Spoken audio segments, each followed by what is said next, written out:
एकदा पवार साहेब भेटले, म्हणे काय करते, तर म्हटलं डिटेक्टिव्हचं, का दुसरं काही नोकरी म्हणजे फक्त बाळासाहेब ठाकरे जेव्हा मला प्रथम भेटले तेव्हा त्यांना कळलं की मी हे काम करते, तेव्हा त्यांनी सगळ्यांना बाजूला केलं आणि मला बाजूला बसवलं.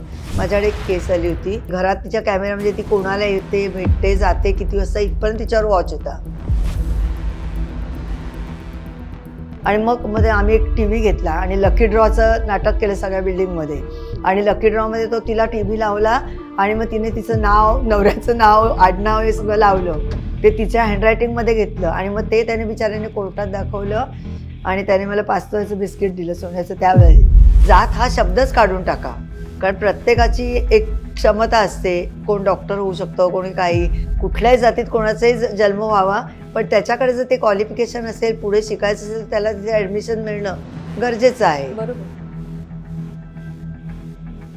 आपल्याकडे सरसकट असं म्हटलं जातं की कुणातरी एका माणसाने बायकोला फसवलं. का बायका एवढ्या मोठ्या प्रमाणात जास्त फसवल्या जातात असं वाटतं तुम्हाला? गुन्हेगारी क्षेत्रामध्ये बायका कमी असतात कारण त्या थोड्या जास्त भावनिक असतात म्हणा, किंवा त्यांना तेवढी सिंपथीही जास्त मिळत असते. तर हे खरं आहे का? नमस्कार, मी मुग्धा गोडबोले. आर पार वुमन की बात मध्ये पुन्हा एकदा तुम्हा सगळ्यांचं मनपूर्वक स्वागत. काही व्यवसाय असे असतात की जे आपल्या फक्त कल्पनेत असतात, प्रत्यक्षात ते कसे करतात हे आपण कुणीच कधीच बघितलेलं नसतं, पण तरी त्याच्याविषयी आपल्याला भयंकर कुतूहल असतं. आणि अशा एका व्यवसायातल्या अशा एक महिला आज आपल्याकडे आपल्या पाहुण्या म्हणून आल्या आहेत. मी मनापासून स्वागत करते रजनीताई पंडित, ज्यांना भारताच्या James bond, lady James bond असं म्हटलं जातं, त्या गुप्तहेर आहेत रजनीताई पंडित. नमस्कार रजनीताई, तुमचं मनापासून स्वागत. थँक्यू व्हेरी मच, तुम्ही आलात. आणि खरं तर माझं त्यांच्याशी बोलणं सुद्धा सगळं मेसेजेसवरच झालं होतं. हो, चालू होतं खरं. पण का माहित नाही, मला तुम्हाला मेसेज पाठवतानाही असं एक दडपण होतं मनावर की बाबा या गुप्तहेर आहेत. मी म्हणायची की यांचा चेहरा पाहिलेला आहे. मग मी आदित्यला म्हटलं की तुझ्यावर म्हटलं काम करायचं त्याच का? तो म्हणतो हो. म्हटलं मी आधी ओळख देणारच नाही. ती तुमच्या कामाची पद्धत असेल, आधी ओळख द्यायची नाही. पण आम्ही मुलाखतीला सुरुवात करण्याआधी तुमच्यासाठी एक gift hamper Barva skin clinic यांच्याकडून. म्हणजे तुम्ही आता असं नाहीये ना हल्ली की आपण फक्त अभिनेते किंवा अभिनेत्रीच आपल्या स्किनची काळजी घेतात. नाही, सगळेच घेतात आणि घ्यावीच लागते, इलाजच नाही. आणि यांची प्रॉडक्ट्स खूप छान असतात, त्याच्यामुळे तुम्ही नक्की वापरा. अच्छा, नक्की. सर्व वयोगटातल्या लोकांसाठी. आणि स्किन थेरपीच म्हणतात त्याला, ते छान असतात. आणि त्यांनाही कळवा आणि आम्हालाही कळवा नक्की. तर रजनीताई, मुळात पहिल्यांदा बरेच दिवस तुम्ही मध्ये इथे नव्हतात. हो. तर तुम्ही तुमच्या कामासाठी खूप भारतभर फिरत असता का? भारतभर आता माझी टीम जाते बऱ्याच ठिकाणी, पण काही माझे पर्सनल कामं आहेत किंवा काही लोकांना माझंच जाणं महत्त्वाचं वाटतं. अशा ठिकाणी मग त्या कामाला किती दिवस लागतील हे आपण सांगू नाही शकत. मग आज कोणाला प्रॉमिस करायचं की मी येते आणि मग नाही जमलं की त्यांची वेळ, त्यांचं हे फुकट घालणं आवडत नाही, म्हणून मग तो गॅप घ्यावा लागतो. आता खरं तुम्हाला मी सांगितलं होतं मी 16 नंतर फ्री आहे. त्याच्यानंतरही मला खूप म्हणजे मेसेज येत होते लोकांचे की आमचं काम आहे, तुम्ही पंजाबला या, दिल्लीला या. पण मग मी म्हटलं नाही, मी ह्यांना प्रॉमिस केलेलं मी ह्या दिवशी येऊ शकत नाही, असं करून मग टाळाटाळ करायला लागते. नाही, मी ना तुमच्या हिंदीमध्ये खूप मुलाखती बघितल्या, पण मराठीमध्ये मी फारशा तुमच्या मुलाखती बघितल्या नाहीयेत, म्हणून मला खूप जास्त कुतूहलही होतं. आणि मला असं वाटतं की आपल्या मातृभाषेत मलाही बोलायला खूप आवडेल. नाही, आणि आपल्या प्रेक्षकांना कुतूहल असणार, कारण हे एक असं क्षेत्र आहे ना की ज्याच्यामध्ये काम करणारी एक स्त्री, आणि तुमच्याशिवाय दुसरं कोणाचं नावच आम्हाला माहिती नाहीये ह्या क्षेत्रात, म्हणजे स्त्रीचं तर नाहीच माहिती. काय माहिती, अजून येतीलही कदाचित महिला. लोकांना इच्छा खूप आहे करण्याची, पण कुठेतरी पुन्हा घरची माणसं म्हणतात ना की शिवाजी दुसऱ्याच्या घरात जन्माला यावा, आपल्या नाही. तसं मुलीने करायचं म्हटलं करिअर की नको बाबा तू इंजिनियर हो, डॉक्टर हो, पण डिटेक्टिव्ह नको होऊस, असं असतं. तर काही एक लग्न झालेली गृहस्थ होते, त्यांनी त्यांच्या बायकोला घेऊन आली, ती रिलायन्समध्ये कामाला होती, आणि त्यांनी सांगितलं की हिला तुमचा व्यवसाय शिकवा. थोडे दिवस ती शिकली वगैरे सगळं व्यवस्थित, आणि तिच्या सासऱ्यांना कळलं की नाही जॉब सोडून हा व्यवसाय करते. त्यांनी सांगितलं ताबडतोब बंद कर, नाही तर माझ्या मुलाला डिवोर्स दे. अरे बापरे. म्हणजे लोकांना कसं असतं, कामं करून घ्यायची असतात, गरज प्रत्येकाला ह्या क्षेत्राची आहे, पण आपल्या घरातलं कोणी नको. पण आत्ता काळाची डिटेक्टिव्ह फार मोठी गरज झालेली आहे. कारण कुठेही जा तुम्ही, शाळेत कॉलेजमध्ये जाणाऱ्या मुलांचे प्रॉब्लेम आहेत, लग्न ठरतं मुलामुलींची माहिती व्यवस्थित मिळत नाही. पूर्वी कसं एकत्र कुटुंब होती, एकमेकांबद्दल माहिती कळण्यासाठी बरेच मार्ग होते. आता तसं नाही आहे कोणाच्याबद्दल माहिती काढणं. लग्नानंतर काही कामानिमित्त नवरा बायको लेट झाले की संशयाचं हे पसरतं, कंपनीमध्ये डुप्लिकेट माल तयार होतो किंवा चोरीचा माल कमी दरात विकला जातो. त्याच्या मागची कारणं काय? इलेक्शनच्या काळामध्ये पूर्वी कसे एक ठराविक पक्ष होते, आता ज्या पक्षातनं आपल्याला मिळेल तिथे आपण घुसायचं. मग पक्ष सोडणारी कोणाची काय मतं आहेत, कोणाला इलेक्शनचं तिकीट द्यायचं असेल तर तो त्यासाठी योग्य आहे का, त्या मतदारसंघात त्याची योग्यता तितकी आहे का, लोक काय म्हणतायत हे जाणून घेणं. या बऱ्याच वेगवेगळ्या कलाकार असतात जे ॲक्टिंगच्या निमित्ताने, शूटिंगच्या निमित्ताने बाहेर जातात, पण त्याच्याखाली वेगळे काही उद्योग करतात, मग त्यांची माहिती घेणं. म्हणजे लोकांची इतकी गरज झाली की हे कोणाला आपले प्रॉब्लेम सांगावेत. कारण पोलिसांकडे जाणं म्हणजे शटकर्णी होणं, कारण तिथे काय तुम्हाला प्रायव्हसी नसते. आता माझ्याकडे आल्यानंतर कसं मी प्रत्येकाला वेळा देते, अपॉइंटमेंट्स असतात, फोनवर असू दे किंवा केव्हा, की तुम्ही ह्या वेळेला मला कॉल करा, मी दुसऱ्याचं अटेंड करणार नाही. किंवा जर कोणाला बोलवलं तर त्याच्यात 1 तासाचं गॅप ठेवते. कारण कधी कोणाचं 15 मिनिटातही सांगणं होतं, कधी कोणाला अर्धा तास 1 तासही लागतो. मग एकमेकांच्या ओळखीतनं लोकांनी येऊ नये आणि कळू नये कोणाचा प्रॉब्लेम काय आहे, म्हणून तो ब्रेक घेणं गरजेचं असतं. त्यामुळे मी काय करते की कुठेही जाहिरात नाही किंवा काही नाही, माझी जी काही माउथ पब्लिसिटीने लोक येतात तेच माझी सगळी माणसं आहेत. पण म्हणजे माउथ पब्लिसिटीतनं 75,000 पेक्षा जास्त, त्याच्याही पेक्षा जास्ती, 85,000 क्रॉस. बापरे. आणि 57 ते 60 पुरस्कार मिळाले. पहिला पुरस्कार देताना लोकांनी खूप टीका केली की ह्यांना पुरस्कार द्यायचा की नाही, कारण लोकांच्या मागे लागणारी बाई, लोकांची घरं मोडणारी बाई. पण नंतर प्रेमातही पुरं होत्या त्या कमिटीमध्ये, तर त्यांनी सांगितलं की खूप चांगलं काम आहे आणि हिला दिला पाहिजे, म्हणून मग उद्योगश्री पुरस्कार दिला. त्याच्या आधी कमिशनर राममूर्ती होते, त्यांच्या हस्ते 7 वेगवेगळ्या क्षेत्रातल्या काम करणाऱ्या महिलांचा सत्कार होता, त्यांच्याकडनं पहिला मिळाला. आणि मग एका पाठोपाठ एक मिळत गेली. तुमच्यावर इंदिरा गांधींचा इन्फ्लुएन्स खूप आहे ना? हो. मी लहानपणी त्यांना पत्रही लिहिलेली होती, त्यांनी आणीबाणी केली होती, लोकांची परिस्थिती फार वाईट होती, गोरगरिबांचे हाल होते. त्यावेळेला मी सांगितलं तुम्ही घेतलेला निर्णय कितीपत चुकीचं आहे. तर जर पोलीस स्टेशनवर मला बोलवणं आलं, कारण त्यांचं उत्तर तिकडे गेलं आणि वडिलांना विचारलं तुमच्या मुलीनी हे लिहिलं आहे, तुम्हाला काहीच कल्पना आहे का? म्हणजे ती माझ्याशी काही बोललीच नाही. मग त्या साहेबांनी सांगितलं आम्हाला भेटायचं आहे त्यांना, म्हणून त्यांनी मला बोलवून घेतली आणि मला म्हणाले खूप छान पत्र लिहिले, तुम्हाला प्रतिक्रिया आली त्यांची. हो. आणि त्यांना खूप कौतुक वाटलं मी लिहिलं त्याचं. मी इव्हन म्हणजे जातीयवाद आपल्याकडे खूप वाढतात, त्या बाबतीत पण मी स्पष्ट सांगते की जात हा शब्दच काढून टाका. कारण प्रत्येकाची एक क्षमता असते, कोण डॉक्टर होऊ शकतो, कोणी काही. तुम्ही 30-35% माणसाला काही हे दिलं तर पुढेपर्यंत जाऊ नाही शकत, ती सीट वाया जाते. मग त्याच्यावर पण मला लेटर आलं होतं, वडील म्हणाले तुला आता अटक करतील. म्हटलं काय करायचं ते अटक? मी स्पष्ट आहे ते सांगितलं की सगळ्यांना आपली जात ही शिवी वाटू नये. कुठल्याही जातीत कोणाचाही जन्म व्हावा, पण त्याच्याकडे जर ते क्वालिफिकेशन असेल, पुढे शिकायचं असेल, त्याला तिथे ॲडमिशन मिळणं गरजेचं आहे. बरोबर. त्यामुळे माणसामध्ये नर्वसनेस येतो, अरे मला इतके पर्सेंटेज आहेत आणि माझ्यापेक्षा कमी पर्सेंटेजवाल्या मुलाला पटकन मिळालं. त्यामुळे मग ते दुःख असतं. त्यामुळे मी सत्यासाठी नेहमी लढत आले. म्हणजे मी रुपारेलची स्टुडंट, माझ्या वेळेला काय झालं होतं की ॲडमिशनच्या वेळेला फुल झालं सांगितलं आणि थोडे 1-2% फरक असेल आणि मला जायचं होतं सायन्सला, तर त्यांनी काही दिलं नाही ॲडमिशन. नंतर मग आर्ट्सला पण नाही, म्हणजे दुसऱ्या कॉलेजमध्ये घ्या. मग मी कॉलेजमधनं शोध लावला, तर प्रिन्सिपलच्या मुलीला माझ्यापेक्षा कमी टक्के मार्क होते. मग मी त्यांना सांगितलं तुम्ही तिला जर ॲडमिशन देऊ शकला तर मला का नाही? मग ते म्हणाले वडिलांना बोलवून घेतलं की तुमची मुलगी इतकी हट्टाला भेटली की तिला इकडेच पाहिजे. वडील म्हणतात कुठेही जा आणि शिकला. म्हटलं नाही मला रुपारेलच पाहिजे. आणि मग ते म्हणाले मग मी हिचं एकटीचं करतो. म्हटलं नाही, माझ्याबरोबर 3 जणी अजून आहेत, त्यांना पण मिळालं पाहिजे. आणि मी 4घींना ॲडमिशन म्हणून दिलं. मग त्याचा राग म्हणून मला मराठीच सब्जेक्ट दिला तुम्ही शेवटचा, की शेवटच्या वर्षी म्हणजे इकॉनॉमिक्स किंवा इतर कुठलं, कारण मी जरी आर्ट्सला होते तरी माझं bookkeeping, accountancy, economics, SP subject सगळे ते होते.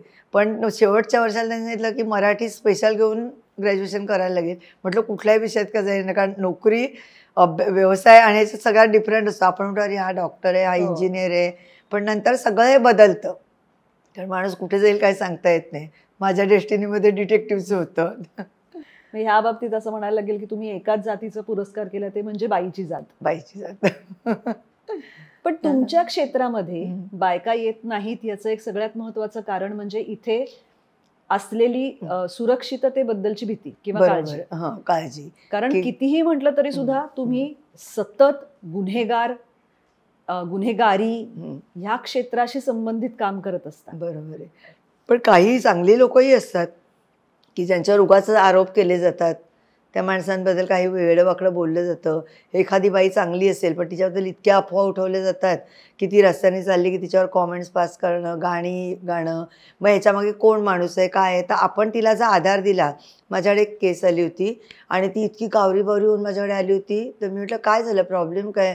तर म्हणे मी कुठे झालं ना की आपको देख के मेरा, म्हणजे जी हिंदी गाणी काही बोलली जायची आणि मग ते तिला उद्देशून व्हायची. तर ती कुठे मंदिरात गेली, जैन मंदिरात वगैरे जायची. तर म्हणे माझ्याबद्दल असं बोललं जातं आणि मला कळत नाही, मी कोणाच्या भानगडीत नाही, माझं काम भलं मी भलं. तर म्हटलं मग तुझ्या घरी तुला काय असं संशयास्पद वाटतं का. म्हणते नाही, सगळं वातावरण आमच्याकडचं चांगलं आहे. मग त्याच्यानंतर संध्याकाळी जेव्हा सगळ्या घरकाम करून बायका पुरुष जे बसतात, मग मी वेषांतर केलं, त्या कामवालींच्यात जाऊन बसले आणि आपापसात काय कोणाच्या चर्चा चालतात ते ऐकलं. तर तिचा नवरा त्याच्या मागे कारणीभूत होता की हिला वेडी ठरवण्यासाठी तो प्लॅन करत होता. बापरे. म्हणजे माणसं कशी हे असतात की तिला विश्वासही वाटत नव्हता की हा असं करेल. आणि घरात तिच्या कॅमेरामध्ये ती कोणाला येते, भेटते, जाते, किती वाजता, इथपर्यंत तिच्यावर वॉच होता. मग ते मी तिला सांगितलं की तुझ्याकडे घरात कॅमेरा आहे आणि त्यामुळे तुझ्या सगळ्या ॲक्टिव्हिटी कळतात, तू किती वाजता जाणार, काय येणार ते. आणि मग तिला इतकं बरं वाटलं की ही सगळी बातमी कळल्यानंतर मग नवऱ्याचं काहीतरी अफेअर होतं, पण त्याला डिवोर्स घ्यायचा म्हणजे त्यांच्या कम्युनिटीमध्ये असं चालत नाही, म्हणून मग ही वेडीच आहे, मग हिला बाजूला करता येईल म्हणून हे केलेलं प्लॅन होतं. मग अशा जे सगळेच काही गुन्हेगार नसतात, मग अशा काही सामाजिक स्तरावरच्या केसेस असतात. आता एक 5 वर्षाच्या मुलीवर स्टेप बापनी करायचं, म्हणजे तिच्यावरती रोज रात्रीचा. लग्न करताना त्यांनी सांगितलं होतं की तुला मुलीसकट मी स्वीकारतो. काही कल्पनाच नव्हती की दुसरा नवरा आहे, आपल्या मुलीला वडिलांचं प्रेम मिळेल, काहीच कुठल्या गोष्टीची कल्पना नाही. आणि नंतर एक दिवशी तिला असं मुलीने रडत रडत सांगितलं की मला अमुक ठिकाणी दुखतंय म्हणून. आणि मग तिने चेक केल्यानंतर तिला कळलं. मग ती डॉक्टरांकडे घेऊन गेली. तर त्यांनी सांगितलं हिच्याबरोबर असे असे प्रकार होत आहेत. मग तिला काय कोणी तिच्या वडिलांनी मला कॉन्टॅक्ट केला की आमच्याकडे असं असं झालेलं आहे आणि तिला ताबडतोब तुमची भेट पाहिजे. तर तिला म्हटलं की तू आता असं कर की कोणाला काही कल्पना देऊ नको आणि हे तुझ्या घरातच घडतंय ना, तर तू पहिला नवऱ्याचा फोन ताब्यात घे. आणि त्याच्यात त्याने व्हिडिओज काढले होते तिचे. त्यामुळे त्या गोष्टीमुळे काय झालं, त्याला अटक झाली. आणि त्या मुलीवर, त्या गोष्टीचा 5 वर्षाच्या मुलीवर किती परिणाम झाला असेल या गोष्टीचा. मग ती त्याला सोडून आली निघून, पण त्याला अटक झाली. मग परत काहीतरी तो परत सुटला, पळून गेल्यानंतर पुन्हा त्याला पकडला आणि आता पुन्हा तो पळालाय. बापरे. म्हणजे किती थराला लोक जाऊ शकतात. तुम्ही आता जवळजवळ 25-30 वर्ष काम करता. हो, जास्ती. हां. तर जेव्हा तुम्ही कामाला सुरुवात केली तेव्हा आत्तासारखी संपर्काची साधनं नव्हती. बरोबर. फोन्स नव्हते किंवा एकूणच मीडियाशी संबंधित गोष्टी कमीच होत्या. तेव्हा तुम्ही एकट्याच काम करत होतात ना हे? एकटीच. पण मग हे सगळे मार्ग तुम्ही शिकलात कुठून? उपजत. कारण फॉरेन कंट्रीजमध्ये डिटेक्टिव्ह ट्रेनिंगचे स्कूल्स आहेत, तिकडे शिकवलं जातं. आपल्या देशात डिटेक्टिव्हला लायसन नाही, परमिशन नाही. तुम्ही दुसऱ्याच्या लाईफमध्ये इंटरफेअर का करता म्हणून विचारणा केली जाते. स्वतःही कामं करायची नाही, दुसऱ्यालाही करू द्यायची नाहीत, अशी वृत्ती आहे. मी आता लायसन्ससाठी लागले, कारण लोकांना पुढे जर हा व्यवसाय वाढवायचा असेल, जर कोणी कोणाला ब्लॅकमेल वगैरे करत असेल तर बंद करा.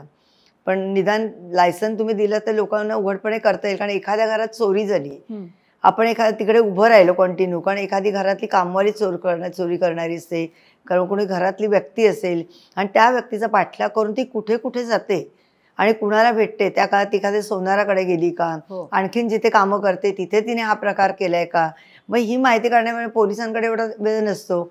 मग हे काम जर प्रायव्हेट डिटेक्टिव्ह करत असेल तर काहीच वाईट नाहीये. मग अशा वेळेला पोलीस तुम्ही इथे का उभे राहिलात म्हणून त्रास देऊ शकतात. तासन तास इकडे थांबायचं नाही, किंवा हल्ली कुठेही गोळीबार होतो, हे होतो, मग कोणावरती संशय येतो, कॅमेरा दिसतं इतका वेळ इतका हा माणूस उभा आहे. तर ह्याच्यासाठी एक लायसन असतं, आय कार्ड स्वतःचं असतं, की फायदा असतो. आता माझं मार्केटमध्ये नाव आहे, रजनी पंडितची आम्ही माणसं आहोत म्हटल्यावर त्यांना सोडतात. पण बाकीच्यांना खूप लोकांना असा त्रास होतो, मग लोक मागे वळतात की नको आपल्याला हा व्यवसाय, असं होतं. आणि मी जेव्हा हा व्यवसाय सुरू केला तेव्हा नव्याने पायमल्ली होऊ लागली की वाहनही कुरकुरते, तसं लोकांनी खूप टीका केली की दुसरं काहीच मिळालं नाही का. एकदा पवार साहेब भेटले, म्हणे काय करते, तर म्हटलं डिटेक्टिव्हचं, का दुसरं काही नोकरी म्हणजे फक्त बाळासाहेब ठाकरे जेव्हा मला प्रथम भेटले तेव्हा त्यांना कळलं की मी हे काम करते, तेव्हा त्यांनी सगळ्यांना बाजूला केलं आणि मला बाजूला बसवलं. मी काय 19-20 वर्षाची असेन, तर मला म्हणे काय करते, तर म्हटलं कॉलेज करते आणि माझी आवड आहे. वसंतदादा पाटलांना खूप कौतुक होतं, त्यांनी पण असं म्हणजे काही माझं आलं आर्टिकल की ते वाचून घ्यायचे कोणाकडनंही. तर बाळासाहेबांनी सांगितलं की तुझं तर काम खूपच चांगलं आहे. तेव्हापासून मग आमची ओळख वाढत गेली. काही प्रॉब्लेम्स असले की ते माझ्याशी बोलायचे, काही सल्ले विचारायचे, मग असं आमचा परिचय वाढत गेला. पण बऱ्याच मंत्र्यांच्यासाठी किंवा लोकांसाठी मी खूप कामं केलीत, पण मी कधी क्रेडिट घेतलं नाही किंवा पत्रकारांना बोलवलं की बघा माझ्याकडे किती मोठमोठी माणसं येत आहेत की माझ्या अशा ओळखीत, हे कधीच मी केलं नाही. त्यामुळे लोकांच्या मनात एक विश्वास निर्माण झाला. कारण नंबर 1चे जेवढे कोणी लोक आहेत ह्या बऱ्याच लोकांची कामं मी केलेली आहेत. त्यामुळे कळलं की लोकांचे प्रॉब्लेम किती नाजूक असतात की जिथे त्यांना कुठे बोलता येत नाही. पण ही लाईन थिन आहे ना खूप रजनीताई, म्हणजे तुम्ही आता म्हणालात तसं ह्या माहितीचा गैरफायदा घेणारे सुद्धा लोक असू शकतात, खूप आहेत. आणि मग चुकून जर एखाद्याने कधीतरी असं सांगितलं की मी रजनी पंडितांसाठी काम करतो आणि त्यांनी त्याचा गैरफायदा काही बाहेर जाऊन घेतला, आता तुमची बरीच मोठी टीम आहे असं तुम्ही म्हणता, तर हा कंट्रोल तुम्ही कसा काय ठेवू शकता? तो प्रत्येकाकडनं बॉन्ड लिहून घेत आहेत. कारण तुमच्याकडनं जर कुठली गोष्ट कळली किंवा कोणाला तुम्ही ब्लॅकमेल केलं किंवा बाहेर तुम्ही बोललात की मी ह्या नटीचं काम केलंय किंवा ह्या ॲक्टरच्या मागे होतो आणि मला ही माहिती मिळाली, तर तुम्हाला मी स्वतः पोलिसांच्या ताब्यात देणार. त्यामुळे त्या सगळ्यांना धाक आहे, ते कुठेच काही बोलत नाही, घरी पण बोलत नाही ते. एवढं ठेवलेलं आहे मी. आपण थोडंसं मागे जाऊया. तुम्ही मूळच्या म्हणजे तुमचा जन्म पालघरचा झाला, त्याच्यानंतर तुम्ही मुंबईतच राहत होता आणि तुम्ही कॉलेजमध्ये असल्यापासून हळूहळू हे काम सुरू केलं. ह्याचा एक पूर्ण वेळ आपण व्यवसाय करूया असं तुम्हाला का वाटलं? कारण तेव्हाच्या म्हणजे एक 20-25 वर्षापूर्वीच्या आपल्यासारख्या घरांमधल्या परिस्थितीमध्ये नाहीच हा व्यवसाय होऊ शकतो ह्याची कल्पनाच नसेल. नाही, कारण कोणी नव्हतंच या क्षेत्रामध्ये. म्हणजे मला वाटतं 1988ची गोष्ट, म्हणजे बरीच वर्ष झाली. आणि मी गंमत म्हणून सगळं करायची, म्हणजे सत्य गोष्टींची उकल करण्यासाठी. पण हे करता करता ह्या व्यवसायाला एवढी मान्यता मिळाली माहीत नव्हतं. आणि 5 एप्रिलला माझी पहिली मुलाखत आली श्रीमध्ये मॅगझिनमध्ये, आणि ती मुलाखत कोणीतरी इंग्लिश मॅगझिनला दिली. तोपर्यंत मी ह्या व्यवसायात पडेन किंवा 1986 का 88 असेल, 88च होतं. आणि त्यांनी सांगितलं की आम्ही तुमचा इंटरव्ह्यू करायचं आहे. तर म्हटलं कशासाठी? तर म्हणे मी तुमच्याकडे आलो होतो आणि तुम्ही माझ्या बहिणीची केस सॉल्व्ह केलीत, मी रिपोर्टर आहे.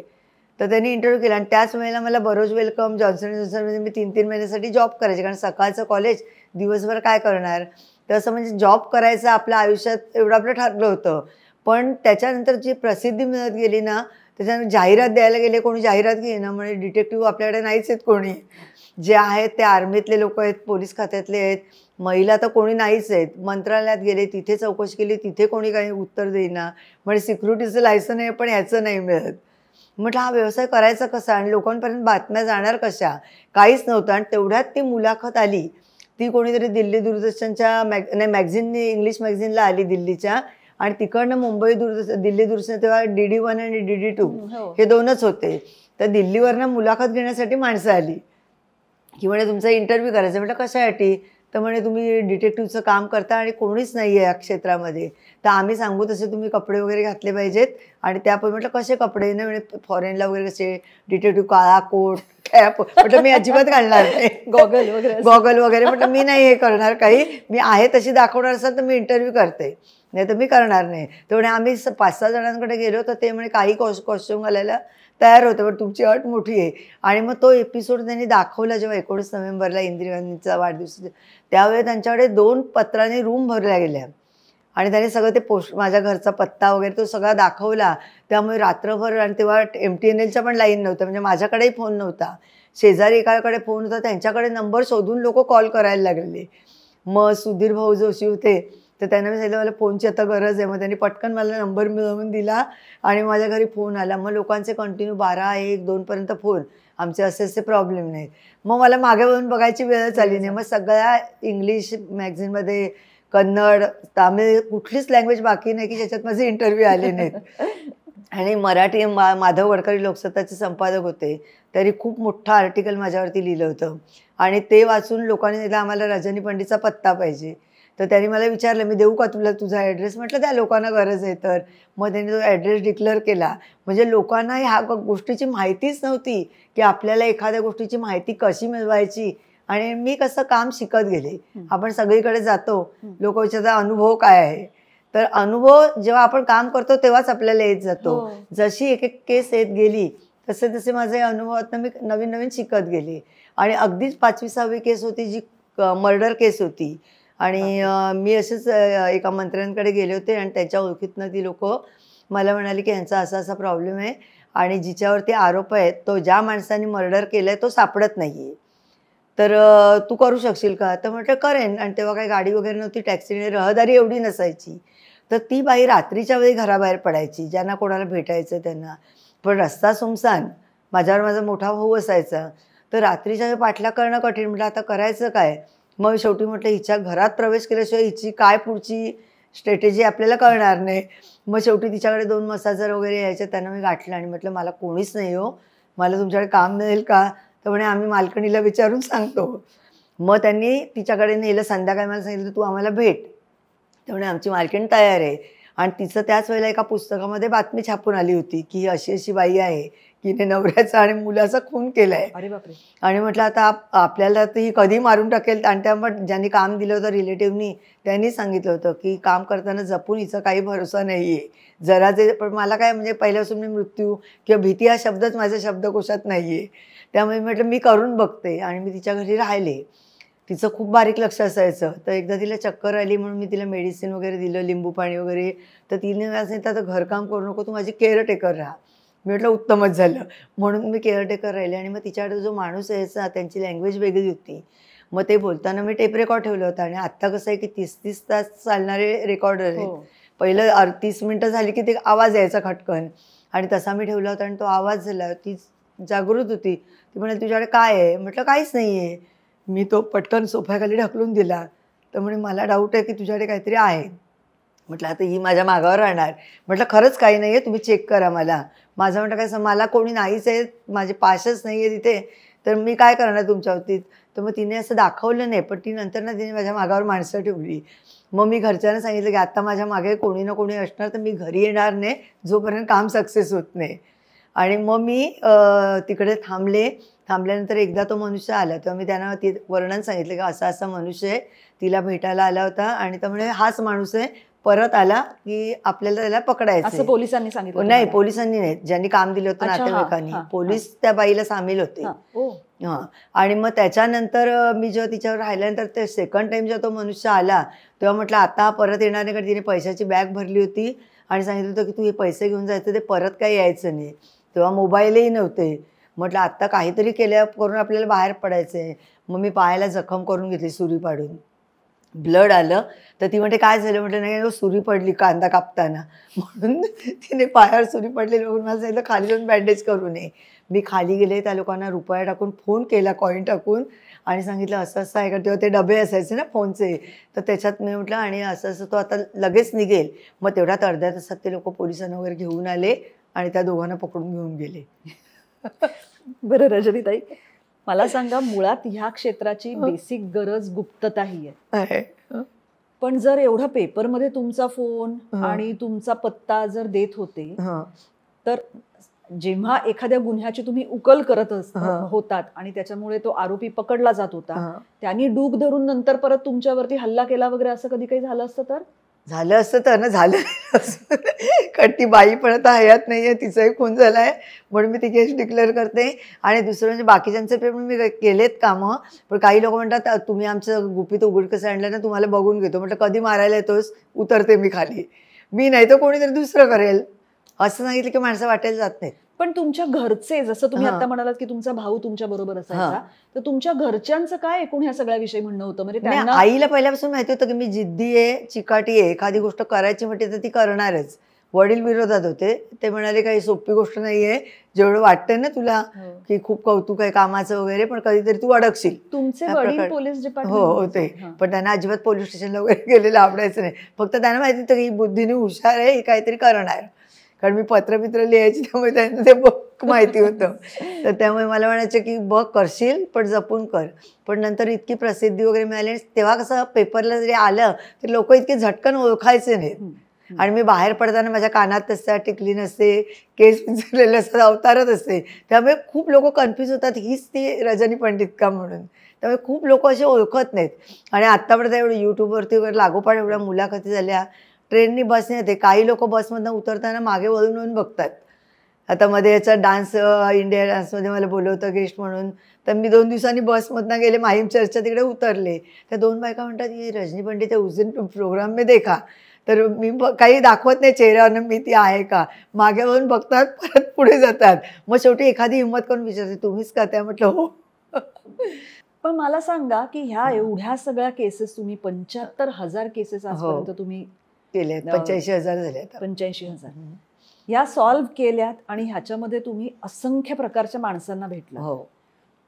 तर तुमचा एकूण माणसावरचा विश्वास उडला नाही का आतापर्यंत? उडलाय बराचसा. पण काही माणसं चांगली असतात हो. पण विनाकारणच त्यांना म्हणजे हे केलं जातं, ब्लेम केलं जातं किंवा काही जातं. नाही, पण कसं आहे म्हणजे कुठपर्यंत जाऊ शकतो माणूस? हो, माणूस कुठल्याही थराला जातो. म्हणजे आपल्याकडे इतका साधा सरळपणे येतो ना. तर एक जण आला, मला म्हणे मला माझ्या मैत्रिणीचा ॲड्रेस पाहिजे. आम्ही कॉलेज शिक्षण वगैरे एकत्र झालं, ती लग्न करून गेली, माझंही लग्न झालं, पण आता खूप वर्षांनी मला तिला भेटायचंय, तर मला तिचा ॲड्रेस काढून हवा आहे. माझ्याकडे तिच्या आईवडिलांचा नंबर आहे. त्यांच्या थ्रू मी तिचा पत्ता मिळवायचा प्रयत्न केला. पण नंतर माझ्या मनात शंका आली की ह्याला तिचा ॲड्रेस हवा आहे, हिला भेटायचं आहे, ह्याच्या मनात काहीतरी असणार. आणि म्हणून मग मी म्हटलं की मला ना तो पत्ता नाही मिळत आहे, असं मी त्याला सांगितलं. आणि मी त्याची बॅकग्राऊंड काढली.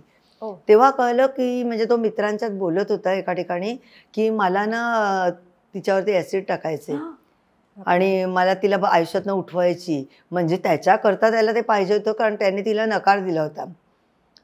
तिने त्याला नकार दिला होता आणि त्याच्यामुळे म्हणे मला तिचा पत्ता शोधून तिचं आयुष्य उद्ध्वस्त करायचं होतं. म्हणजे माणूस सहज आलेला, म्हणजे मी जर तो पत्ता दिला असता तर पुढे काय घडलं असतं. म्हणून खरी माहिती सांगताना समोरच्याचा पूर्ण अभ्यास करते आणि मग सांगते. पण हा खूप मोठा सायकोलॉजीचा अभ्यास आहे आणि ते आहे माझ्याकडे तेवढं. म्हणजे मी बऱ्याच मुलांना काउन्सिलिंग करते. नवरा बायकोंचे प्रॉब्लेम्स असले तर ते करते. तर एखाद्या बाईला संशय असतो मनामध्ये की माझ्या नवऱ्याचं काहीतरी आहे, किंवा विनाकारण आपली सहज गंमत म्हणून ती बघते की काय आपण तपासून पाहावं. आणि एखादी गोष्ट दृष्टीपथास आली की तो धक्का ती सहन करू शकत नाही. मग अशा वेळेला तिच्या मनाची तयारी करणं, पुढचं काय करायचं काय नाही ते ठरवणं, ही हिंमत देणं, हे सगळे प्रकार मी करते. त्यामुळे माझी लोकप्रियता जास्ती आहे आणि विश्वास. मला सांगा, ह्या क्षेत्रात एकूणच तुम्ही जेवढ्या केसेस बघितल्या आहेत तेव्हा, किंवा तुमच्या अभ्यासातनं तुमच्या जे लक्षात आलं असेल, दिसलं असेल तुम्हाला, ते आपण असं म्हणतो, आपल्याकडे अजूनही अशी समजूत आहे की गुन्हेगारी क्षेत्रामध्ये बायका कमी असतात, कारण त्या थोड्या जास्त भावनिक असतात म्हणा, किंवा त्यांना तेवढी सिंपथीही जास्त मिळत असते. तर हे खरं आहे का? असं काही नाही, निर्दयी पण असतात बायका. कारण मी बघितलं स्वतःसाठी प्रेमासाठी एका आईने आपल्या मुलाला किडनॅप केलं. आल्यानंतर नाटक केलं की ते मित्राबरोबर नवऱ्याच्या तिचं अफेअर होतं. मुलाने अंथरुणात त्याला बघितला बेडवर आणि म्हणाला, बाबांना येऊ दे US मी सांगतो की अंकल आपल्या बेडवर झोपतात म्हणून.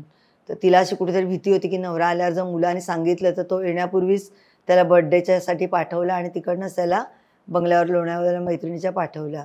मग नंतर रडारड केली नवरा आल्यावर की तो कुठे गेला, मिळत नाही आहे. तर तो म्हणाला पोलीस कंप्लेंट वगैरे केली का? तर म्हणे हो केली, पण अजून काही तपास लागत नाही आहे. कारण मनात शंकाच नाही की हिचं काही असं असेल. आणि मग त्यानंतर जेव्हा आमच्याकडे केस आल्यानंतर आम्ही बघितलं की सगळ्या अँगलने आपण बघू. मग आजूबाजूच्या लोकांकडे चौकशी केली तर म्हणे यांच्याकडे एक मनुष्य रात्री बेरात्री कधीही यायचा. मग तो कोणत्याचे फोटो दाखवले तर म्हणे हो हाच माणूस आहे. मग त्याच्यानंतर ती एक मैत्रीण होती, ती तिच्याकडे यायची आणि काय काय वस्तू घेऊन तिकडनं जायची. मग ते सगळं बघितल्यानंतर मला लक्षात आलं की काहीतरी. मग त्या बाईचा आम्ही पाठलाग केला मैत्रिणीचा. तर ती लोणावळ्याला जाताना दिसती. दिसल्यानंतर म्हटलं ही इकडे आहे. मग तो मुलगा बाहेर खेळत होता. हो. मग ते बघितलं तिच्या नवऱ्याला मी सांगितलं की बघा तुम्ही तिला काहीच कल्पना देऊ नका. तिला सांग तू माझ्याबरोबर चल, आपण जरा आज बाहेर जाऊया. पण जसा जसं ते निघाले, आम्ही निघालो आणि जसा जसा रस्ता यायला लागला तसं तसं तिचा चेहरा उतरायला लागला की काय उघड. ते म्हणजे कुठे आहे आपला सापडतो मुलगा सापडणार आहे, आपण त्याला सरप्राईज करायचं आहे म्हणून तुला ठिकाण सांगत नाही. तेव्हा ती येत झाली एकदम. आणि मग मुलाला तो जाऊन तिकडे भेटल्यानंतर तो म्हणाला तू इथे कसा काय आला. तर म्हणतो ही मावशी मला घेऊन आली, म्हणजे मम्मीची मैत्रीण. तर म्हणजे मग ही सामील होती वगैरे ते कळलं. आणि मग हे कळल्यानंतर मुलगा म्हणाला की मग काय घडलं, कशामुळे तुला इकडे आणलं. मला काय माहीत नाही, पण हा आपला अंकल आहे ना, हा आपल्या बेडवरती झोपतो ना, म्हणून मी मम्माला एवढंच बोललो होतो की मी पप्पांना येऊ दे सांगतो. पण ती भीती तिच्या मनात होती की जर हे कळलं सत्य तर तोही मॅरिड होता तर आपलं लग्न तुटेल, मग पुढे काय. म्हणून या भीतीने तिने ते केलं. तर असं काही नाही की महिला गुन्हेगार नाही आहेत. एक तर म्हणजे मी स्वतः जेलमध्ये होते तेव्हा एक पाहिलं होतं, कारण मी CDRच्या केसमध्ये मला अडकवलं होतं आणि त्याच्यात म्हणजे माझ्यावर जो आरोप केला होता नावा प्रसिद्धी मोठी म्हणून. आणि मग मी तिथे बघितलं तर एका बाईने म्हणजे प्रॉपर्टीसाठी पुतणा छोटा काय ते 6 का 8 महिन्याचं त्याचे तुकडे करून बॅगेत भरले आणि ती बॅग तिने स्टेशनवरती कुठेतरी टाकली आणि म्हणून तिला तिथे अटक करून ठेवलेली. म्हणजे माणूस कुठल्या थराला जाऊ शकतो. पण मी तेच म्हटलं ना की हे ना सगळं मतिगुंग करणार आहे. सुन्न व्हायला होतं ऐकून सुद्धा. किंवा आम्ही जेव्हा कुठेतरी गोष्टी वाचतो किंवा आता कुठल्या तरी OTT प्लॅटफॉर्म्सवरती ह्या सगळ्या गोष्टी बघतो तेव्हा सुद्धा आमच्या घरचे आम्हाला म्हणतात की का काहीतरी बघत असता, डोक्यावर तुमच्या परिणाम होईल. खरंच असं अनेकदा म्हटलं जातं अनेक जणींना की हे असलं काहीतरी बघू नका, कारण परत एकदा बघून आपल्या मनावर तेच परिणाम होतो. बरं त्यात बायका थोड्याशा भावनिक असतात, म्हणजे असं काहीतरी बघून तुम्हाला त्याचा त्रास होईल वगैरे वगैरे. तुम्ही हे रोज प्रत्यक्ष बघता, तुमच्या मनावर नाही ह्याचा कधी त्रास काही वाटतंय बघून? नाही असं नाही, पण काहीच नाही ताण. कारण काय माहिती का, प्रत्येक गोष्टी म्हणजे मी बघते, त्या लोकांशी बोलते, त्यांच्याशी विचारांची देवाणघेवाण करते. तो मूळ ह्या गोष्टीकडे का वळलाय, त्याला का करावं असं वाटलं, हे सगळं बघितल्यानंतर मग आपल्याला कळतं की बापरे माणूस का असा वागतोय, घरात काय प्रॉब्लेम आहेत. आता कसं लग्नानंतर एखादी बाई रडत रडत कामावर गेली की ऑफिसमध्ये विचारतात काय झालं प्रॉब्लेम, मग त्यातल्या एखादा सिंपली दाखवतो, मग त्यांचं अफेअर सुरू होतं. मग तिला ते नकोसं असलं की मग तिला ब्लॅकमेल करण्याचं असतं.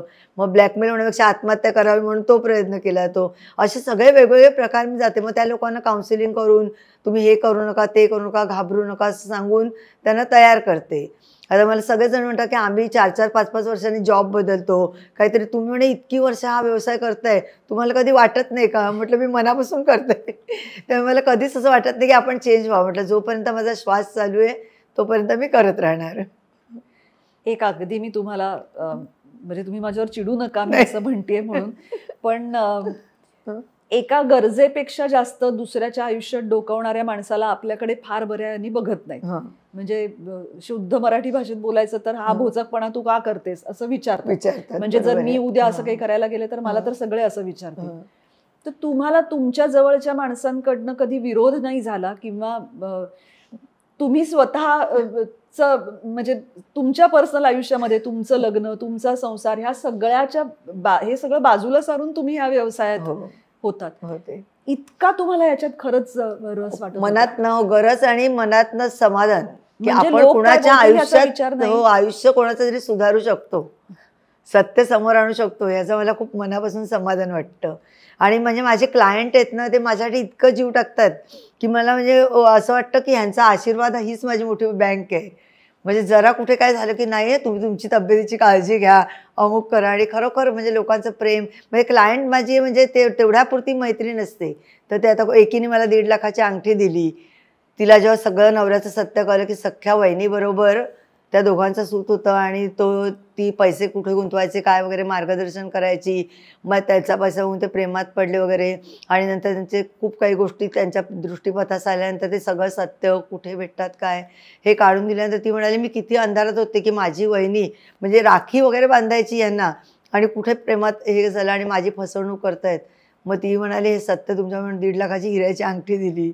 म्हणजे लोकांना समाधान किती गोष्टीचं असतं हे पण कळतं ना. एकाची तर बायको म्हणजे ती काय करायची, तो दुबईलाच होता माझ्याकडे आलेला क्लायंट, आणि लोकप्रभामध्ये माझा इंटरव्ह्यू आला होता. तर ते बघून त्याने माझ्याकडे केस दिली.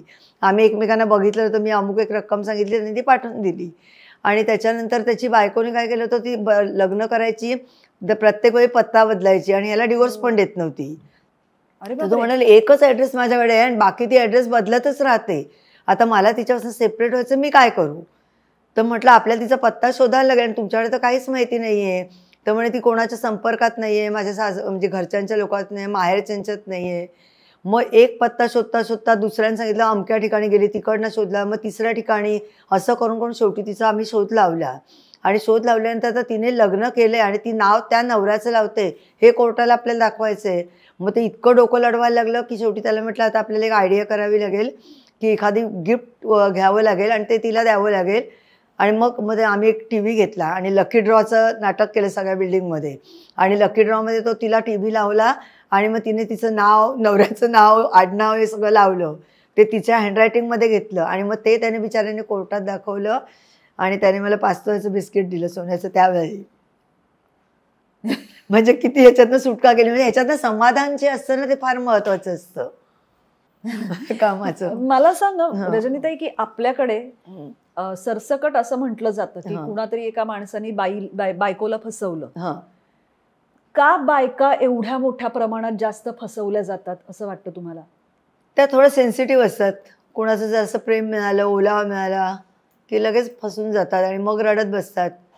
आता मी बघितलं ना, बऱ्याच ठिकाणी असं आहे की तुम्ही जिममध्ये जाता किंवा एखाद्या डॉक्टरकडे जाता किंवा कुठे, आणि तुमच्याबद्दल त्याला जेव्हा रियालिटी कळते तो तुमच्याशी जवळीक साधण्याचा प्रयत्न करतो. मग तिथे त्या फसत जातात. कुठेतरी त्यांना असं वाटतं की आपल्यावर प्रेम करणारी व्यक्ती आहे आणि नंतर त्याला दुसरी कोणी मिळाली की त्याचं मग ती त्याच्यासाठी आपले दागदागिने विकते, पैसा अडका देते, सगळी काही मदत करते आणि शेवटी तो दुसरीच्या नादाला लागतो. मग तो संताप होतो.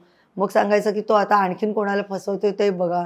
हे सगळं असं रुटीन चालू असतं. तेव्हा बायकांनी शक्यतो आपण कुणावरती विश्वास टाकतो, काय करतो, विश्वास ठेवण्याच्या योग्यतेची व्यक्ती आहे का, की आत्तापुरती गोड बोलणारी आहे. एक पत्रकार आली होती, तिची अशीच ओळख झाली. घरचा प्रॉब्लेम होता, एक रेल्वेत काम करणारा माणूस होता, त्याच्याशी तिचा आणि नंतर तो तिला सारखा ब्लॅकमेल करायचा, तुम्हाला इथे बोलव, तिथे बोलव. सांगितलं होतं की मी बायकोपासून डिवोर्स घेतो आणि डिवोर्स वगैरे काय नाही, दोघं नवरा बायको फिरायला जायची वगैरे. मग तिला कळलं की हा आपल्याला फसवतोय. मग आता ही गोष्ट ती इतर कुणाला सांगू शकत नव्हती. मग ती माझ्याकडे आली, मला सगळं सांगितलं, आम्ही त्याची सगळी हिस्ट्री काढली, तर त्याचं सगळं व्यवस्थित होतं.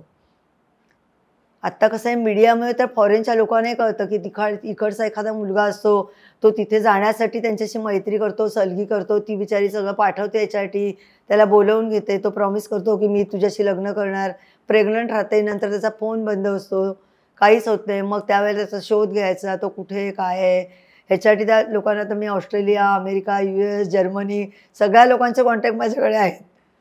नाही, कारण आपल्याकडे एस्पेशली मुलींचं लग्न करून देताना हो, काहीच आपण तशी विशेष चौकशी करत नाही. आणि खरंच अजूनही घराघरात ही परिस्थिती आहे. हे नवरा इंजिनियर आहे, डॉक्टर आहे, एकुलता एक आहे, पैसा अडका ठाकठीक आहे बस, पण त्याला काही व्यसने आहेत का, तो खरोखरच चांगला मुलगा आहे का, की आईवडिलांच्या प्रेशर खाली येऊन करतोय. काही मुलं तर आता माझ्याकडे एक शाळकरी कॉलेज जाणाऱ्या मुलांची केस आली होती की 4-5 मुलांची टोळी होती ज्यांना परीक्षेत कमी मार्क आले आणि भीतीमुळे त्यांना घरातनं पळून जायचं होतं. तर त्यांनी काय आयडिया केली, म्हणजे मोठ्या घरची होती, वडील मोठमोठ्या पोस्टला होते, आई वडील त्यांचे, आणि घरातनं पळाली. तर ते माझ्याकडे आले की म्हणे असं असं झालं आणि रात्री आम्हाला गाढ झोप लागली. तर गाढ झोप कशामुळे झाली की आई वडिलांना त्या मुलांनी इंजेक्शनं लावली. त्यातला एका मुलाचा मित्र डॉक्टरचं मेडिकलला होता शिकत, तर त्याला ते माहिती होतं की आपण काय दिल्यानंतर यांना झोप लागेल. तर म्हणे आम्ही जेवलो वगैरे, रात्री गप्पा मारल्या आणि गाढ झोपलं. सकाळी 8-9ला बघतो तर मुलं नाही आहेत. 9 झाले, 10 झाले, 11 झाले, अजून आली कशी नाहीत म्हणून आम्ही शोधाशोध एकमेकांना फोन केले. तर सगळ्यांचीच मुलं गायब आहेत, 5-7 जण मिळून. मग गेली कुठे म्हणून मग ती सगळी शोधाशोध वगैरे केल्यानंतर कॉलेजमध्ये कळलं की ह्या मुलांबरोबर एका वेळेला सकाळी एक बॉयफ्रेंड, दुसरा दुपारी, तिसरा रात्री. म्हणजे असं चक्र चाललेलं असतं की आपल्याला कल्पनाही नसते की आपली मुलं बाहेर काय करतात. खरंय. आणि मग ते सगळं त्यांचा शोध लावला. मग ते आधी गेले होते गोव्याला, गोव्यावरनं निघाले शिर्डीला. मग आम्हाला ते एका आमच्या ओळखीच्या माणसाने मदत केली. त्यांनी सांगितलं कुठे असतील हे तुम्हाला मी लोकेशन सांगतो. मग ते सांगितल्यानंतर आम्ही त्यांना तिकडून घेऊन आलो. तोपर्यंत घरची माणसं किती टेन्शनमध्ये होती. त्यामुळे डिटेक्टिव्हमुळे तुम्हाला तुमची मुलं काय करतायत, बाहेर नवरा काही कामानिमित्त बाहेर जातो, किती खरं आहे किती खोटं आहे. एक बाई आली होती, तिला तिचं म्हणणं शनिवारावर माझा नवरा माझ्यासाठी वेळ देत नाही, तो कामानिमित्त बाहेर जातोय. तर तिला वाटतं काहीतरी त्याची कामं असतील. नाही म्हणे माझं लव्ह मॅरेज झालं, आईवडिलांच्या विरोधात जाऊन मी लग्न केलंय आणि ह्याने दुसरा संसार थाटला असेल तर आम्ही वॉच वगैरे ठेवलं, शनिवार रविवार कुठे जातो, तर 1-2 वेळा मिस झाला कारण त्याचा पास होता, आम्हाला तिकीट काढायला वेळ जायचा. तो म्हणे तो श्रूड आहे, तो सापडला जाणार नाही, मी तर आता आत्महत्याच करते. म्हटलं आत्महत्येने जर तुझा प्रश्न सुटणार असेल तर तू नक्की कर. पण म्हटलं आत्महत्या करून तो 10-12 दिवस दुःख करेल, परत तो दुसऱ्या लग्नाला त्यावर सत्य काय ते जाणून घेऊ. त्याच्यानंतर त्याचा पाठलाग केल्यावर कळलं तर तो कंपनीतल्या एका माणसाशी बोलत होता की माझ्या बायकोचा वाढदिवस येतोय आणि तिला सरप्राईज करायचं कारण तिचं माहेर खूप श्रीमंत आहे, तर आपणही नोकरीच्या बाजूने दुसरा एखादा बिझनेस स्टार्ट केला तर आपली तेवढी हे येईल. म्हणजे त्याला तेच, पण तिच्या डोक्यात तो संशयाचा किडा. मग तिला कळल्यानंतर ती म्हणते मॅडम तुमचे पाय धरते हो, तुमच्यामुळे मी वाचले, नाही तर माझ्या मनात हीच शंका होती. म्हणजे सत्य काय असत्य काय हे कळण्यासाठी डिटेक्टिव्ह गरजेचं आहे. मग तरी सुद्धा अजूनही लोक जेवढ्या प्रमाणात ही प्रोफेशनल हेल्प म्हणून घ्यायला पाहिजे तेवढ्या प्रमाणात घेत नाही. नाही. आता खूप घेत आहेत लोक, घ्यायला लागले. खूप घेत आहेत. म्हणजे लग्न ठरतंय तर मला मुलीची माहिती हवी, ती कोणा बॉस बरोबर आहे का, पण चांगली गोष्ट आहे ना ही. हो, कारण म्हणतात पुढे काही होण्यापेक्षा आधी कळलं ना तर आपण म्हणतात ना तू जपून टाका पाऊलं जरा, तसं त्या आधीच म्हणतात सावधान झालेलं बरं. कारण इतक्या काही घटना आहेत आणि कायदा बायकांच्या बाजूने आहे.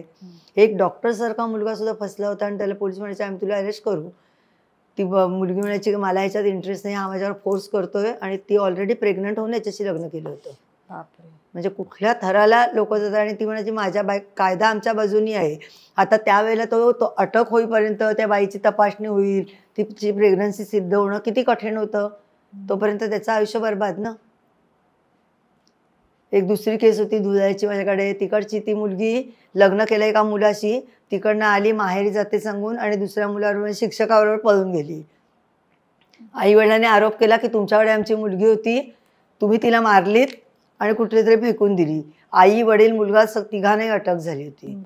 मग त्यांच्या नातेवाईकांपैकी आले, त्यांनी सांगितलं की असा असा प्रकार झाला, त्यांचा काही दोष नाही आहे, ही मुलगी राहिलीच नाही घरी, ही दुसऱ्या दिवशी म्हणाली मी आईकडे जाऊन येते, आणि तिकडनं गेली, ती आली नाही तर आम्ही छळणारच कसं. तर म्हणे हुंडाबळी असेल हे असेल म्हणून लोकांना काय, तेव्हा का 498चा म्हणजे कडक कायदा होता. आता त्यांनी तो शिथिल केला की तुम्ही जर आरोप केलेत तर तुम्हाला ते सिद्ध करावे लागतात की खरंच तुम्हाला छळले. पण पहिली मुलं खूप सफर होत होती आणि मग लग्नाला घाबरत होती ती, तर आता थोडंसं ते कमी झाल्या प्रमाणात. आणि मग त्याच्यानंतर त्या मुलीच्या माहिती काढल्यानंतर कळलं की तिचं शिक्षकावरती प्रेम होतं आणि त्याच्यावरती पळून गेली. तुम्ही आता कायद्याचा विषय काढलात, तर तुम्हाला आता जेव्हापासून तुम्ही हे काम करायला लागला आहात तेव्हापासून ह्या सगळ्याचं एक तंत्रशुद्ध, म्हणजे जरी त्याचा काही कुठे कोर्स नसेल किंवा तुम्ही जरी ते शिक्षण घेतलं नसेल तरी तुम्हाला कायद्याचा अभ्यास करावा लागला असेल, तुम्हाला काही प्रमाणात जसं मी म्हटलं तसं ह्युमन सायकोलॉजीचा अभ्यास करावा लागला असेल. अभ्यास कुठलाच केला नाही मी, उपजतच सगळं मला कळत गेलं. काय झालं, माझ्या वकील मैत्रिणी आहेत किंवा कायदे म्हणजे लहानपणापासून वडिलांच्या सहवासात म्हणजे कानावर पडायचे ना की कुठलं ते म्हणायचं ना काही कायद्याच्या अभावी लोकांना अडकवावं लागतं, असा कायदा आहे त्याला नाही अडकवलं तर आमच्यावरती वरून प्रेशर येईल, अमकं येईल. तर सत्य परिस्थिती काय आहे, त्याच्यासाठी काय अटी आहेत. आता आम्हाला कसं कोणाच्या मागे पाठला करायला बंदी आहे, पण जर कोर्टाला पुरावा लागतोय की एखाद्याच्या बाईचा नवरा सांगतो मी काही कमवतच नाहीये, पण तो व्यवसाय करतोय, त्याची आर्थिक परिस्थिती उत्तम आहे, तो गाडी घोडा वापरतो, फक्त दुसऱ्यांच्या नावाने घेतो, पण तो जातो त्याच व्हेइकलनी. मग हे जर आम्हाला कोर्टाला दाखवायचं असेल तर दाखवणं गरजेचं आहे, नाही तर तिला न्याय मिळणार कसा. पण मग जर मुळात आपल्याकडे डिटेक्टिव्ह असणं हेच कायदेशीर नाहीये असं जर तांत्रिक दृष्ट्या म्हटलेलं आहे, तर मग तुम्ही तुमच्यावर जर कोणी असा आरोप केला की तुम्ही जे करताय ते मुळात आम्हाला मान्यच नाहीये, तर मग तुम्ही काय करता अशा वेळेला. पण अजून तरी लोकांनी काय केलं तसं म्हटलेलं नाही, कारण त्यांना गरजेचं आहे. आम्ही त्यांना सगळे पुरावे देतो, ते कोर्टात कुठल्या पद्धतीने सादर करायचं त्यांचे वकील ठरवतात आणि त्या दृष्टीने करतात. त्यामुळे ते काम कुणी केलं, कसं केलं, काय कळतच नाही. मला सांगा रजनीताई, जेव्हा तुमच्याकडे एखादी केस म्हणून येते तेव्हा आता एवढ्या वर्षांच्या अनुभवातनं एक आपली नजर तयार झालेली असते ना, आपल्याला अंदाज येतो पटकन की हे असं नाही असं असू शकेल. हा तुमचा अंदाज चुकलाय असं होतं कधी? हो, काही वेळेला असं वाटतं ना. आता एक जण माझ्याकडे आला होता, मला म्हणे माझे ना बायकोची हे संशय आहे, म्हणजे तिचं आहेच प्रकरण, ती म्हणे रस्त्याने जाताना एकटीच गालात असते किंवा कोणाशी तरी बोलते किंवा काय असं म्हणजे मनामध्ये त्याच्या बसलेलं होतं. तर म्हटलं आम्ही 8-15 दिवस वॉचलेला म्हणजे मी घरी आलो की मला सिगरेटची थोटकं दिसतात घरामध्ये, ती स्मोकिंग करत म्हणजे कोणतरी माणूस आमच्या घरी येतो. त्याच्यानंतर पाण्याचे 2 ग्लास असतात, ते तिने उचललेले नसल्यामुळे कळतं की कोणतरी आलंय. म्हणजे इतकं त्याच्या मनात होतं की काहीतरी आहे आणि घराच्या बाहेर नाही तर घरात तरी काही करत असेल. पण तेव्हा काही स्पाय कॅमेरे वगैरे नव्हते. बाहेर पण बघायचो तरी काही नाही. म्हटलं ह्याच्या मनात मग एक दिवशी आला आणि म्हणाला ती कुठे बाहेरगावी तिला पाठवली होती, तिथे महिनाभर वॉच केला. तर म्हणे आज तिने पिंक कलरचा ड्रेस घातला, आज ती नक्की कोणाला भेटेल असं आम्हाला. तो म्हटला अरे काही मिळतच नाही तर काय खोटं सांगणार तिच्याबद्दल. शेवटी एक दिवशी आला पैशाची बॅग घेऊन आणि म्हणे पैसे घ्या आणि तुम्ही तुमची माणसं आतमध्ये सोडायची ती रूममध्ये असली की, आणि फोटो काढायचे पटापट आणि मला द्यायचं, मला डिव्होर्स घ्यायचं आहे. म्हटलं ही बॅग घे, पैसे घ्यायचं, तुला मी आता अटक करीन. म्हणजे तुझ्या पैशासाठी मी एखाद्या बाईवर अन्याय करणार का? मग ते सगळं कळल्यानंतर म्हटलं आता आपण ही केस तर इथे स्टॉप झाली, पण मला आता ह्याचं सत्य काय आहे ते बघू देत. मग कळलं त्याचा मित्र होता पार्टनर बिझनेसमधला आणि त्याला हा बिझनेस स्वतःकडे घ्यायचा होता म्हणून तो हे सगळं तयार करायचा, तिच्या घरी जायचा, हे सगळं सिगरेटचं वगैरे टाकून यायचा आणि ह्याचा मित्रावर विश्वास. मित्र कुठे गेला काय गेला ह्याला पत्ता नव्हता. आणि का आता ह्याचं माइंड डायव्हर्ट झालं की सगळा बिझनेस मी सांभाळीन. म्हणजे स्वार्थासाठी माणूस काही करू शकतो. तुमच्या 75,000 केसेसवरती 75,000 सिनेमे होऊ शकतील नक्की. मला माझ्यावरती वेब सिरीज करायला बघतायत, स्टोऱ्या बघतायत, पण मी अजून जरा स्थिर होते आणि लोकांची रियालिटी त्यांना पाहिजे. तर म्हटलं माझ्याकडे खाजगी लोक जी येत आहेत त्यांना मी तुमच्यासमोर आणू शकत नाही ना, त्यांची गुप्तता पाळणं हे माझं पहिलं कर्तव्य आहे. पण ही शंका लोकांना येत नाही, म्हणजे कितीही म्हटलं तरी सुद्धा उद्या आपण या बाईंकडे जे काही आपण घेऊन गेलो आहोत, ज्या कारणासाठी आपण गेलो, जसं डॉक्टरकडे जाताना आपण डोळे झाकून विश्वास ठेवून जातो, खरंच तितक्या विश्वासाने लोक तुमच्याकडे माझ्याकडे येतात, पूर्ण विश्वासाने येतात. तुम्ही माझ्या व्हॉट्सअपवरती मेसेज बघा. नाही मला नाही बघायचं. इतका विश्वास लोकांचा आहे आणि त्या विश्वासाला मी पात्र ठरले ह्याचा मला अभिमान आहे. की किती मोठी व्यक्ती असू दे. तुम्ही म्हणता ना की लोकांना उलट अभिमान वाटतो की रजनी पंडित आमची मैत्रीण आहे. म्हणजे माधुरी दीक्षितचे वडील सुद्धा माझे फॅन होते आणि टाइम्स ऑफ इंडियाला आलेलं आर्टिकल त्यांनी जपून ठेवलं होतं की आयुष्यात कधीतरी आपण ह्या व्यक्तीला भेटू. आणि योगायोगाने रीमा राकेशनाथ, आपले राकेशनाथ ते सिक्रेटरी, त्यांची बायको आणि मी, आमची मैत्री होती. मग आमची माधुरीची ओळख झाली, मग आमची इतकी मैत्री झाली की आम्ही घरचे रिलेशन आहे. म्हणजे तिच्या मुलाचा वाढदिवस, माझ्या भाच्याचा वाढदिवस, दोघं एकाच वयाचे. तर आता हा एकदा तुम्ही व्यवसाय म्हणून पत्करला किंवा तो सुरू झाला आपोआप असं आपण म्हणूया, तर त्यातली काही व्यावसायिक गणित ज्याला आपण म्हणतो तशी तुम्ही कशी काय, त्याचा तुम्ही काय विचार करत होता की ह्यातून आपल्याला कसे पैसे मिळाले पाहिजे, किंवा ह्यात होणारा खर्च आपण कसा करू शकलो पाहिजे, किंवा तुम्ही जेव्हा एकदा कधीतरी 6 महिने कुणाच्या तरी घरी राहिलात कामवाली बाई म्हणून, तर तेव्हा जरी तुम्ही केससाठी गेलेला असला तरी सुद्धा तुम्हाला ती कामं तर करता यावीच लागलेली असती आणि ती रोज तुम्ही केली असती. तर ह्यासाठी नवीन नवीन गोष्टी शिकत राहणं. घराची साफसफाई हा तर माझा छंदच. म्हणजे सकाळी उठल्यावर माझ्या हातात झाडू असतो, स्वच्छता आहे, स्वयंपाक मला उत्तम येतो. त्यामुळे सकाळी 7-8 वाजता माझं जेवण होतं.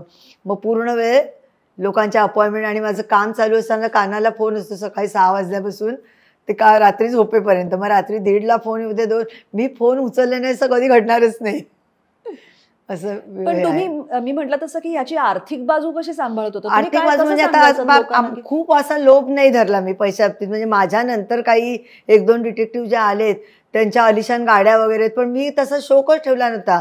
की लोकांना मला किती वकील सांगतात की तुम्हाला कट ठेवू, तुम्ही आमच्याकडे क्लायंट पाठवा, पण माणूस इतका गांजलेला असतो आणि त्याच्यात आपण आपले कट ठेवत गेलो तर माणसाकडे राहणार काय. त्यामुळे चांगला वकील वाटला मला तर मी त्यांचं नाव रेकमेंड करते की तुम्ही त्यांच्याकडे जा, तुम्हाला न्याय मिळू शकेल. पण प्रत्येक वेळेला आपण कमिशनसाठी काही कामं करणं, पोलिसांना सांगायचं तुम्ही कामं द्या, तुम्हाला आम्ही काही पाकिट देऊ, हे मला पटत नाही. कमिशन मला जे मिळेल उत्पन्न, मग एखाद्या कामामध्ये आपल्याला 200 सुटवत, 100 सुटवत नाही तर 10,000 सुटवत, ते आपल्या नशिबाचे असतात आणि स्वखुशीने लोक देणारी असतात. जो काही कामाचं, माझी माणसं काही वेळेला असं असतं की विश्वासाने लोक इतकी गोडगोड बोलतात की आज माझ्याकडे पैसे नाही, मी उद्या आणून देतो, आणि काम झाल्यावर देत नाही. पण म्हणून त्याच्यासाठी मी त्याला फोनही करत नाही. तो कुठेतरी ते 10,000 हे करणार, जो दुसऱ्याला फसवतो, खड्डा खणतो, तो स्वतःही कधीतरी खड्ड्यात पडतो. पण मी माझ्या माणसांचे पैसे मात्र लगेच देऊन टाकते. त्यामुळे आर्थिक गणित वगैरे व्यवस्थित बसतं. आता तुमच्याकडे 25-30 जणांची टीम आहे. त्यांचे व्यवस्थित पेमेंट सुटतं. पर डे वरती आहेत काही जण. पण हे म्हणजे कसं आहे ना रजनीताई, की वाघाची गुहा मला दिसतीये, आत वाघ आहे हेही मला माहितीये, पण मला आत जाताना भीती वाटत नाहीये असं म्हणण्यासारखं आहे. बरोबर. शेवटी तुम्ही गुन्हेगाराच्या मानसिकतेच्या लोकांमध्ये जात असतात. म्हणजे ते कोणाची सायकोलॉजी कशी असेल काहीच सांगू शकत नाही. कोणी आपल्याकडे असं वेगळ्या नजरेने भेदक बघत असतं, कसं काय असतं, त्यामुळे त्याची काहीच सायकोलॉजी सांगता येत नाही. आणि त्यात एक स्त्री म्हणून एक वेगळी भीती असते आपल्याला, कुणी आपल्याला काही करेल, आपल्याशी विचित्र पद्धतीने वागेल, याची एक कितीही म्हटलं तरी मनात थोडीशी काळजी असते. पण ती नाहीये. नशिबाने अजूनही तसं कोणी भेटलं नाही, हे नशीब माझं. आणि पहिल्यापासूनच म्हणजे मी तशी डॅशिंग आहे. म्हणजे तुम्ही सांगितलं ना की अरेला कार्य करायची तयारी असते आणि आपलं मनोधैर्य जबरदस्त पाहिजे, मग तुम्ही मात करू शकता. कारण तुम्ही दुसऱ्यांच्या घरी जेव्हा राहिला होता तसं तुम्ही तेव्हा थोडंसं असं वाटायचं की रात्रीच्या वेळी बाई आपलं करेल का, कारण काहीच सांगता येत नाही ना, हिला डाऊट आलेला आहे आपला. मग ती मला म्हणाली आपण वैष्णव देवीला जाऊया, अमुक कोरे म्हणजे कड्यावरून ढकलून बिकलून देईल. पण नशिबाने त्याच्या आधीच तो माणूस पकडला गेला आणि ती खूप मागे लागली होती. पण मग तुमच्या घरचे तुम्हाला असं कधी म्हणायचं नाही की तू नको अशा पद्धतीचं सांगितलं कामं कर की ज्याच्यामध्ये निदान अशा प्रकारचं काही रिस्क नसेल? नाही, सांगितलं. मी म्हटलं काय मरण यायचं तर काय वरती स्लॅब पडून सुद्धा माणसं मरतात, त्याच्यामुळे काय मृत्यूला मी घाबरत नाही. जन्म आणि मृत्यू आपण येताना बरोबर घेऊन येतो आणि जेव्हा असेल तेव्हाच तो येणार. आता तुम्ही माधुरी दीक्षित आणि असं बोलत होता तेव्हा बऱ्याच बॉलिवूडच्या सुद्धा केसेसमध्ये तुमचं नाव असतं किंवा तुमच्याकडनं त्या सॉल्व्ह झालेल्या असतात. ते परत एक वेगळं जग आहे. म्हणजे सामान्य माणसांच्या जगामधले असणारे प्रश्न आणि त्या जगात असणारे प्रश्न हे वेगळे असतात. बरोबर आहे. तर त्या सगळ्या ग्लॅमरस जगामध्ये शिरताना तुम्हाला काही वेगळे अनुभव येत होते का? शेवटी माणूस सगळीकडे आता आपल्याला ऐश्वर्या राय म्हणजे केवढं वाटतं ना, केवढी विश्वसुंदरी आणि हे वगैरे. पण मला दिल्लीचा एक पुरस्कार मिळाला होता, त्याच्यात मुंबईच्या 6 जणी होतो आम्ही. मी, डॉक्टर हिंदुजा, ऐश्वर्या राय. आणि तिला जेव्हा कळलं की माझा व्यवसाय, तिने पटकन कॅमेरा घेतला आणि 2 फोटो काढले आमच्या दोघींचे एकमेकींचे. म्हणजे एवढं कौतुक आहे. त्यामुळे ग्लॅमरस जरी असले ना तरी. आणि माधुरीकडे बघितलं आणि तिच्या आईचे संस्कार, माधुरीचे, म्हणजे असं वाटत नाही की आपण एका कलाकाराकडे मोठं गेलोत म्हणून. इतके चांगले संस्कार आहेत. आणि तिची आई म्हणायची, एकदा माधुरी काहीतरी म्हणे घरात कोण आलं नव्हतं, तांदूळ का काहीतरी निवडत होती, म्हणजे आई लोक कोणी बघितलं तर काय म्हणेल, तर ती म्हणाली घरातलंच करतेस ना, बाहेरचं नाही. म्हणजे ही जी आणि तिच्या मुलांना ती हाताने स्वतः सगळं भरवणं किंवा काय, म्हणजे सगळं बघितलं जातीने कसं मुलांचं करत होती काय. नाही, पण केसेसमध्ये फरक काय आहे की त्यांना खूप जास्त पब्लिसिटी मिळते. म्हणजे सामान्य माणसाच्या आयुष्यातल्या केसेसना तेवढी पब्लिसिटी मिळत नाही जेवढी अशा प्रकारच्या केसेसमध्ये मिळते. आणि पब्लिसिटी किंवा प्रसिद्धी इन्व्हॉल्व्ड असली की माणसं अजून वेगळी वागतात. बरोबर आहे. किंवा ती मिळू नये असंही त्यांना वाटत असतं. म्हणजे मग त्यासाठी तुमच्यावर दबाव आणणं, तुमच्यावरती किंवा एखादी केस सॉल्व्ह केल्यानंतर सुद्धा तिचा जो काही आउटकम असेल तो बाहेर जाऊ नये ह्यासाठी तुमच्यावर दबाव येणं, असं 1-2 वेळा झालेलं आहे. काय राजकीय नेत्याचंच काम होतं माझ्याकडे आणि त्यांचं नको तेवढं सत्य उघडकीस मला, म्हणजे खंडणी घेण्यापासून बरेच प्रकार मला कळले होते की यांच्याकडे पैसे कशा प्रकारे येतात. आणि जेव्हा त्यांची केस पूर्ण झाली तेव्हा त्यांना माहिती नव्हतं की मी इतक्या खोलवर जाऊन सत्याचा शोध घेऊ शकेन. आणि मग एक दिवशी जेव्हा काम पूर्ण झालं आणि मग त्यांनी मला येऊन सांगितलं की आमचं हे जर बाहेर पडलं, आधी त्यांना भीती होती की मी कोणाकडे जाईन सांगेन वगैरे, तर माझं कसं असतं ते माझ्यापुरतीच असतं, कुणाला काही कळत नाही. तर माझ्या मागावर 1-2 वेळा मला माणसं दिसली. माझ्या लक्षात आलं की आपण आता ही ताजी केस केलेली आहे. मग मी जाऊन त्यांना ऑफिसमध्ये भेटले, म्हणजे माझा आता कोणी दुश्मन नाही आहे, जर काही झालं तर तुम्हीच जबाबदार असाल. त्यामुळे मग लोकांना माहिती की हिला दम दिला किंवा काय केलं तरी फरक पडत नाही. आता माझ्या पुस्तकाच्या वेळेला पण तेच झालं होतं. माझ्या पुस्तकाच्या 1000 प्रतींसाठी मी तिला अधिकार दिले होते आणि 1000पेक्षा जास्त प्रती मार्केटमध्ये सापडल्या. म्हणजे चेहऱ्याआडचे चेहरे आणि मायाजाल हे नंतर आलं. चेहऱ्याआडचे चेहरे हे 1 महिन्यातच संपली पुस्तकं ती आणि त्याला खूप प्रसिद्धी वगैरे मिळाली. आणि तेव्हा टिकेकर म्हणाले होते की हिच्या मागे अख्खा महाराष्ट्र आहे, कारण कोणीच या व्यवसायात नव्हतं आणि जिवंत अनुभवाची पुस्तक आहे. तर ही पुस्तकं लवकर, तर वर्ष झालं तरी पुस्तक संपत कसं नाही म्हणून मी विचारलं. तर माझा ज्येष्ठ नागरिकांचा एक प्रोग्राम होता माझ्याकडे आणि मी तिथे गेल्यानंतर ते काय म्हणाले, आम्हाला गाईडलाईनसाठी तुमचं पुस्तक हवं आहे. म्हणून मी ते पुस्तक सांगितलं की माझ्याकडे आता पुस्तक नाही आहे. तर मग मी प्रकाशिकेला विचारलं की तुझ्याकडे आहेत का या कॉपी? तर म्हणते नाही, पुस्तक आता कुठेतरी गोव्याबिव्याला कुठे असतील तर आपण बघूया विचारून, पण पुस्तकं संपत आलीत. तर म्हणजे ठीक आहे. पण त्याच्या आधी माझ्याकडे काय झालं, माझ्या वाढदिवसाच्या दिवशी एक जण माझी सही घ्यायला आला होता पुस्तक घेऊन विकत. त्यांच्या मुलीचं लग्न ठरलं होतं आणि मुलगा इंटरेस्ट घेत नव्हता फारसा लग्नामध्ये, तर त्यांना बघायचं होतं की काय याच्या मागचं कारण आहे. तर जेव्हा आम्ही पाठलाग वगैरे केला तेव्हा कळलं की ते त्याने मेडिसिनकडनं काहीतरी घेतलं, केमिस्टकडनं. त्याने काय घेतलं तर त्याला लेप्रसीची सुरुवात होती आणि त्याला असं कुठेतरी वाटत होतं मुलीची फसवणूक होऊ नये. तर त्याचे आई वडील सांगत होते की नंतर कळल्यावर बघू, पण त्याला असं कुठेतरी वाटत म्हणतो तिला सांगायचं की मला बरं नाही वाटत, मी आज येत नाही, ऑफिसमध्ये उशीर झाला. तर ते काम त्यांचं मी करून दिल्यानंतर त्यांनी ते पुस्तक सहीसाठी आणलं आणि सहीसाठी पुस्तक आणलं, बघितलं तर पुस्तकाचं कव्हर डार्क, त्याच्यानंतर त्याच्यावरचं बो वगैरे ते सगळं गायब. म्हटलं पुस्तक वेगळं वाटतंय म्हणून, आणि लेखक म्हटल्यावर लोकांना फाटका वाटतो, कारण पूर्वी आपली बिचारी झोळी घेऊन ते लिहायचे. त्यामुळे तर मी म्हटलं माझ्या बाबतीत तुम्ही काय असा गैरसमज करू का, म्हणून मी पुस्तकाचं विचारलं म्हणतात नाही पुस्तकं नाहीच आहेत. मग मी काय केलं, दादरच्या आयडियलकडे पुस्तकं मागवली 200.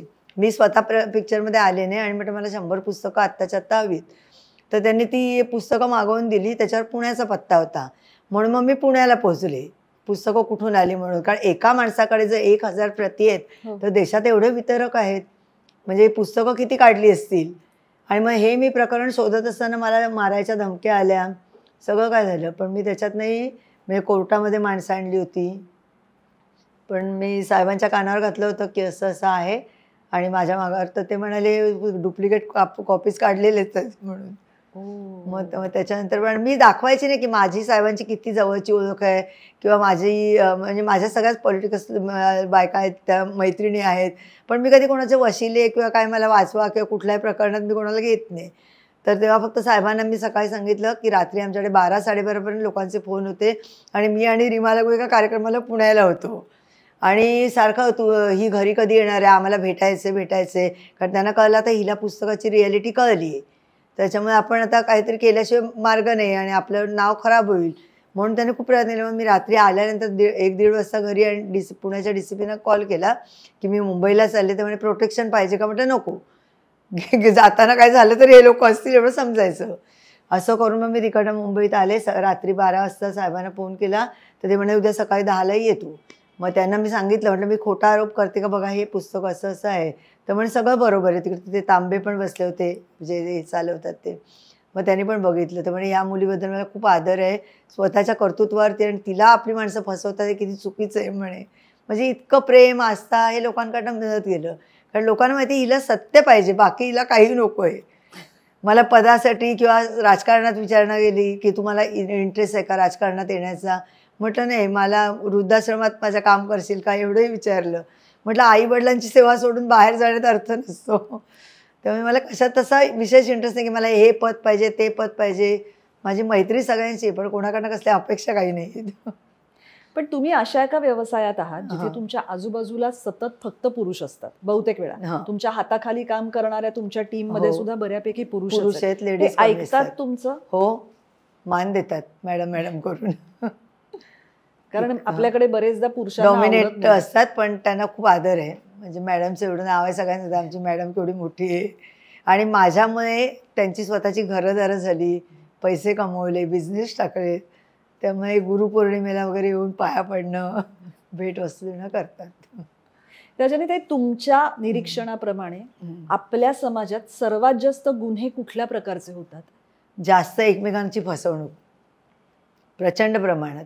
म्हणजे नवरा बायको कुटुंब व्यवस्थेमध्ये फसवणूक, कुटुंबामध्ये फसवणूक, भाऊ भावाशी पैशासाठी आईला किडनॅप करणं, ह्या थराला जातात लोक. म्हणजे आईकडे पैसा आहे, ज्या मुलाकडे तिलाच देईल का, त्याला दिला तर मग आपलं काय, म्हणून त्या आईला एखाद दिवशी बाहेर नेऊन कुठेतरी कोंडून ठेवणं, खोट्या सह्या घेणं, खोटी कागदपत्र दर्शवून काहीतरी ब्लेम करून एखाद्याला अडकवणं. असं आपसात सुद्धा इतकं काही चाललेलं आहे की कोणावरती विश्वास टाकावा हेच कधी कधी कळत नसतं. आणि त्यामुळे माणसांची चाचपणी करणे. आता काही ज्येष्ठ नागरिक असतात, ते म्हणतात घरात आमच्याशी सुना खूप चांगल्या वागतात, मुलगा चांगला वागतो, पण यांच्या मनात काय चाललं आपल्याला काहीच माहीत नाही. आपली अडचण आहे का, आम्हाला वेळ जाऊ नये म्हणून सकाळचं गोंधळ नको आम्ही सकाळी इथे फेरा मारतो. काहींची चालण्याची ताकद नसते, प्रॉपर्टी खूप असते, पण घरात कटकट नको. मग तेही सांगतात की ह्यांची मतं काय आहेत, ह्या अमुक टायमाला बाहेर फिरायला निघतात, मैत्रिणींमध्ये काय गप्पा मारतात. मग त्याप्रमाणे मुलींना ठेवायचं, ते ऐकायचं, त्यांना सांगायचं, सावध करायचं, हे काम करतो. म्हणजे किती प्रकारे माणसाच्या मनात शंका शंका असते की असतात. आपल्याला कोणीतरी काहीतरी त्रास देत देत असेल तर छळत हो. असेल. आता काही वेळेला काय असतं, काही सुना अशा असतात ना की नवऱ्याच्या एका सासूशी खूप चांगल्या वागतात आणि तो गेल्यानंतर त्यांचा छळवा चालू असतो. तर एका ठिकाणी मला मूकबधिराची भूमिका करावी लागली होती की मला काही ऐकू येत नाही आणि मला बोलताही येत नाही. तर तिने काय केलं होतं, म्हणजे नवरा असेपर्यंत ती सासूला समोर खायला वस्तू देणं, गरम गरम आणि तो गेला की मग मग तिला अंघोळीला गेली की गिझर बंद करायची, इलेक्ट्रिसिटी बंद करायची, अरे तिचे बापरे. कपडे भिजवून टाकायचे बाथरूममध्ये, असे वेगवेगळे प्रकार करून तिला त्रास द्यायची. आणि तिला असं वाटायचं की आपण मुलाला जर सांगितलं तर ह्या नवरा बायकोच्यात भांडणं होतील, म्हणून तिने खूप सहन केलं. पण ती म्हणाली आणि मुलगा विश्वास ठेवणार नाही ही, कारण ती प्रत्येक वेळी म्हणे रडते. एखादी जरी आपण गोष्ट सांगितली तरी तर तो आपल्याला खोट्यात पाडणार. तर मी काय करू? तर ती अशीच एक दिवशी मठाचीकडे चालली होती. तर मला म्हणाली, ताई तुमच्याकडे माझं काम आहे. मला ह्या बाईने सांगितलं की तुम्ही हे काम करता. तर मग तिने मला सांगितलं. म्हटलं आपण बघूया काय करायचं ते. आणि मग मी तिच्या मुलाला भेटले आणि त्याला सांगितलं, बघा तुमची आई आणि ह्याच्यामध्ये तुमचं मरण होतं आहे की तुम्हाला कोण खरं काय खोटं, तर आपण तुमच्याकडे एक 4-5 दिवस राहण्याची सोय होईल का? म्हणजे आपल्याला सत्य परिस्थिती कळेल. तर ठीक आहे, मी सांगतो माझ्या मित्राची बहीण आहे, ती येणार आहे, मूकबधीर आहे, तिला काही कळत नाही आहे, ती तिचा अभ्यास करेल, तिला काहीतरी परीक्षा द्यायची. असं करून मग त्या कुटुंबामध्ये 1-2 दिवसातच सगळा प्रकार कळला. आणि तिला वाटतं हिला काय कळत नाही, मी त्यांचा तो असा पोटमाळा होता त्याच्यावरती बसून अभ्यास करते असं बघितलं आणि वरून मी बघायचे यांचं काय चाललंय ते सगळं कॅमेऱ्यात कॅप्चर केलं आणि त्याला प्रत्यक्ष दाखवलं. तेव्हा त्याला कळलं की बायको आपली काय आहे. काही वेळेला लग्नानंतर दुसऱ्या दिवशी संपूर्ण प्रॉपर्टी काही बायका आपल्या नावावर करून घेतात. बापरे. म्हणजे एक दिल्लीचा माणूस होता, तो म्हणतो की माझं लग्न झालं, दुसऱ्या दिवशी मी अंघोळीला वॉशरूममध्ये गेलो आणि दारावरची बेल वाजली, तर काहीतरी पार्सल आलं, कोणी लग्नाचं गिफ्ट पाठवलं असेल किंवा काय असेल. तर ती म्हणाली नाही काहीतरी पेपर आहेत आणि त्याच्यावर तुझी सही पाहिजे. तर तो आता बायको म्हटल्यानंतर विश्वास ना, काही मनातच शंका नाही. आणि आदल्या दिवशी लग्न झालं, आदल्या दिवशीच लग्न झालेलं आहे. तर तो म्हणाला का मग दे सहीला, मी हात पुसतो आणि तोंडावरचं साबण काढतो दे तुला सही करून देतो. त्याने पेपर वाचले नाहीत. ती म्हणाली काहीतरी कसले तरी सोसायटीचे पेपर आहेत, तर काय तू येणार आहेस का मीटिंगला म्हणून त्यांनी विचारले. तर त्याला वाटतं सोसायटीच्या पेपरवर सही करायला काही हरकत नाही. त्याने सही केली, पण प्रॉपर्टीचे पेपर होते आणि तो आला आंघोळ करून वगैरे नंतर आणि तिने बॅग बिग भरली आणि म्हणाली निघ घरातनं.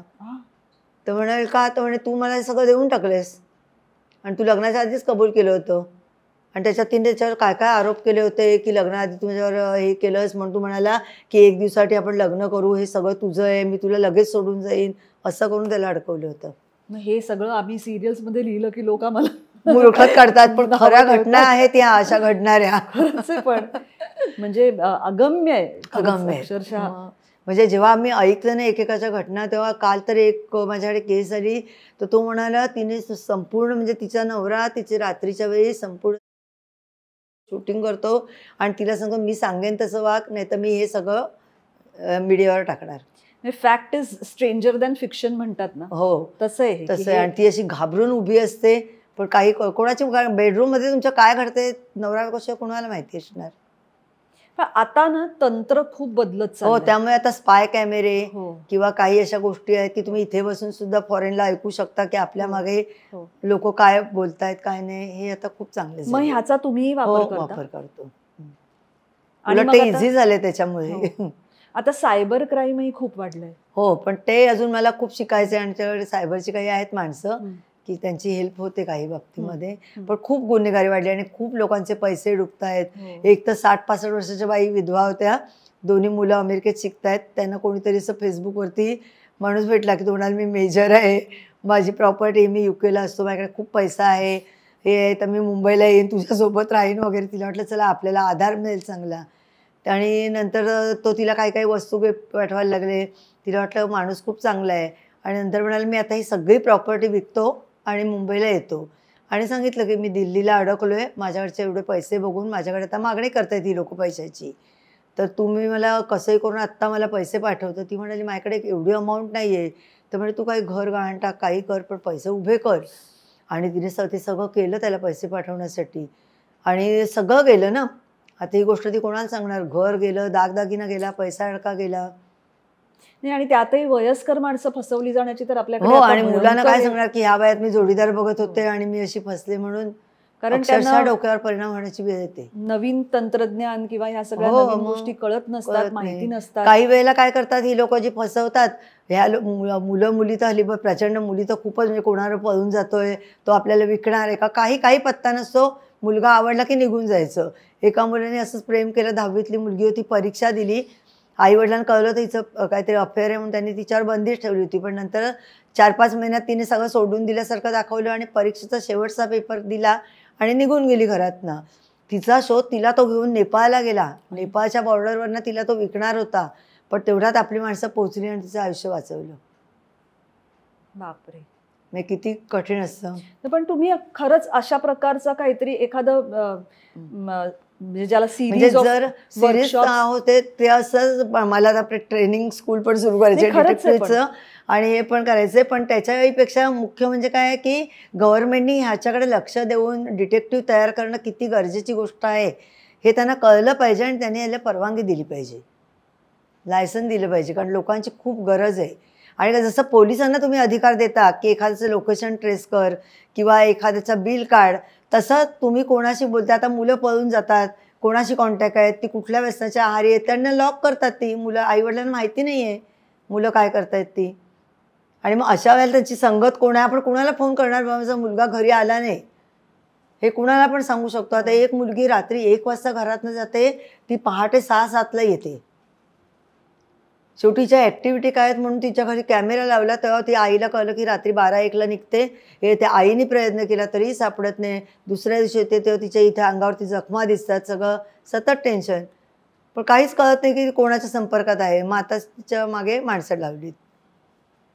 बापरे. पण हे ना, म्हणजे आणि हल्ली काय झालंय की ते साधं सोपं काही राहिलं नाहीये. दहशतवादी संघटनांपासून सगळं प्रचंड चाललेलं आहे. म्हणजे प्रत्येक पाऊल तुम्ही इतकं जपून टाकलं पाहिजे की तुम्ही कोणावर विश्वास ठेवताय, कोणावर प्रेम करताय, तो आपला भेटलाय आपल्या कुठेतरी म्हणून तुम्हाला वाटतं की मुलगा चांगला आहे, प्रत्यक्षात काय आहे ते बघा. मुली पण कॉलर वगैरे आहेत. आत्ता एक मुलगी आहे जिचे वेगळेच व्यवसाय आहेत आणि तिने एका मुलाला चांगल्या संस्थे, म्हणजे लग्न जमवणारी संस्था नावाजलेली, त्यांच्यातर्फे लग्न केलं. आणि त्याच्यानंतर त्याला 2 महिने सगळी तिची हिस्ट्री कळली. आता ते सिद्ध करणं किती कठीण आहे. समाजात राहणाऱ्या माणसांच्या ह्या केसेस आहेत.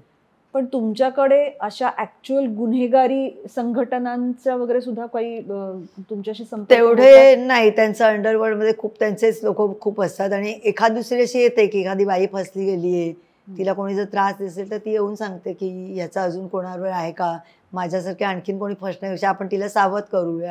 पण प्रेम करणारी एखादी मुलगी असते ना दुसरी, तिला काय वाटतं हिला मिळाला नाही चान्स, मला मिळतो नाही एवढं म्हणून माझ्यावर जळते, असं ती त्याच्या नादाला लागते. म्हणजे शेवटी काय जलसवृत्तीमुळे ही मला सांगते, सत्य काही ऐकायला तयार नसतात आणि मग कुठेतरी पायावर धोंडा पाडून घ्यायचं.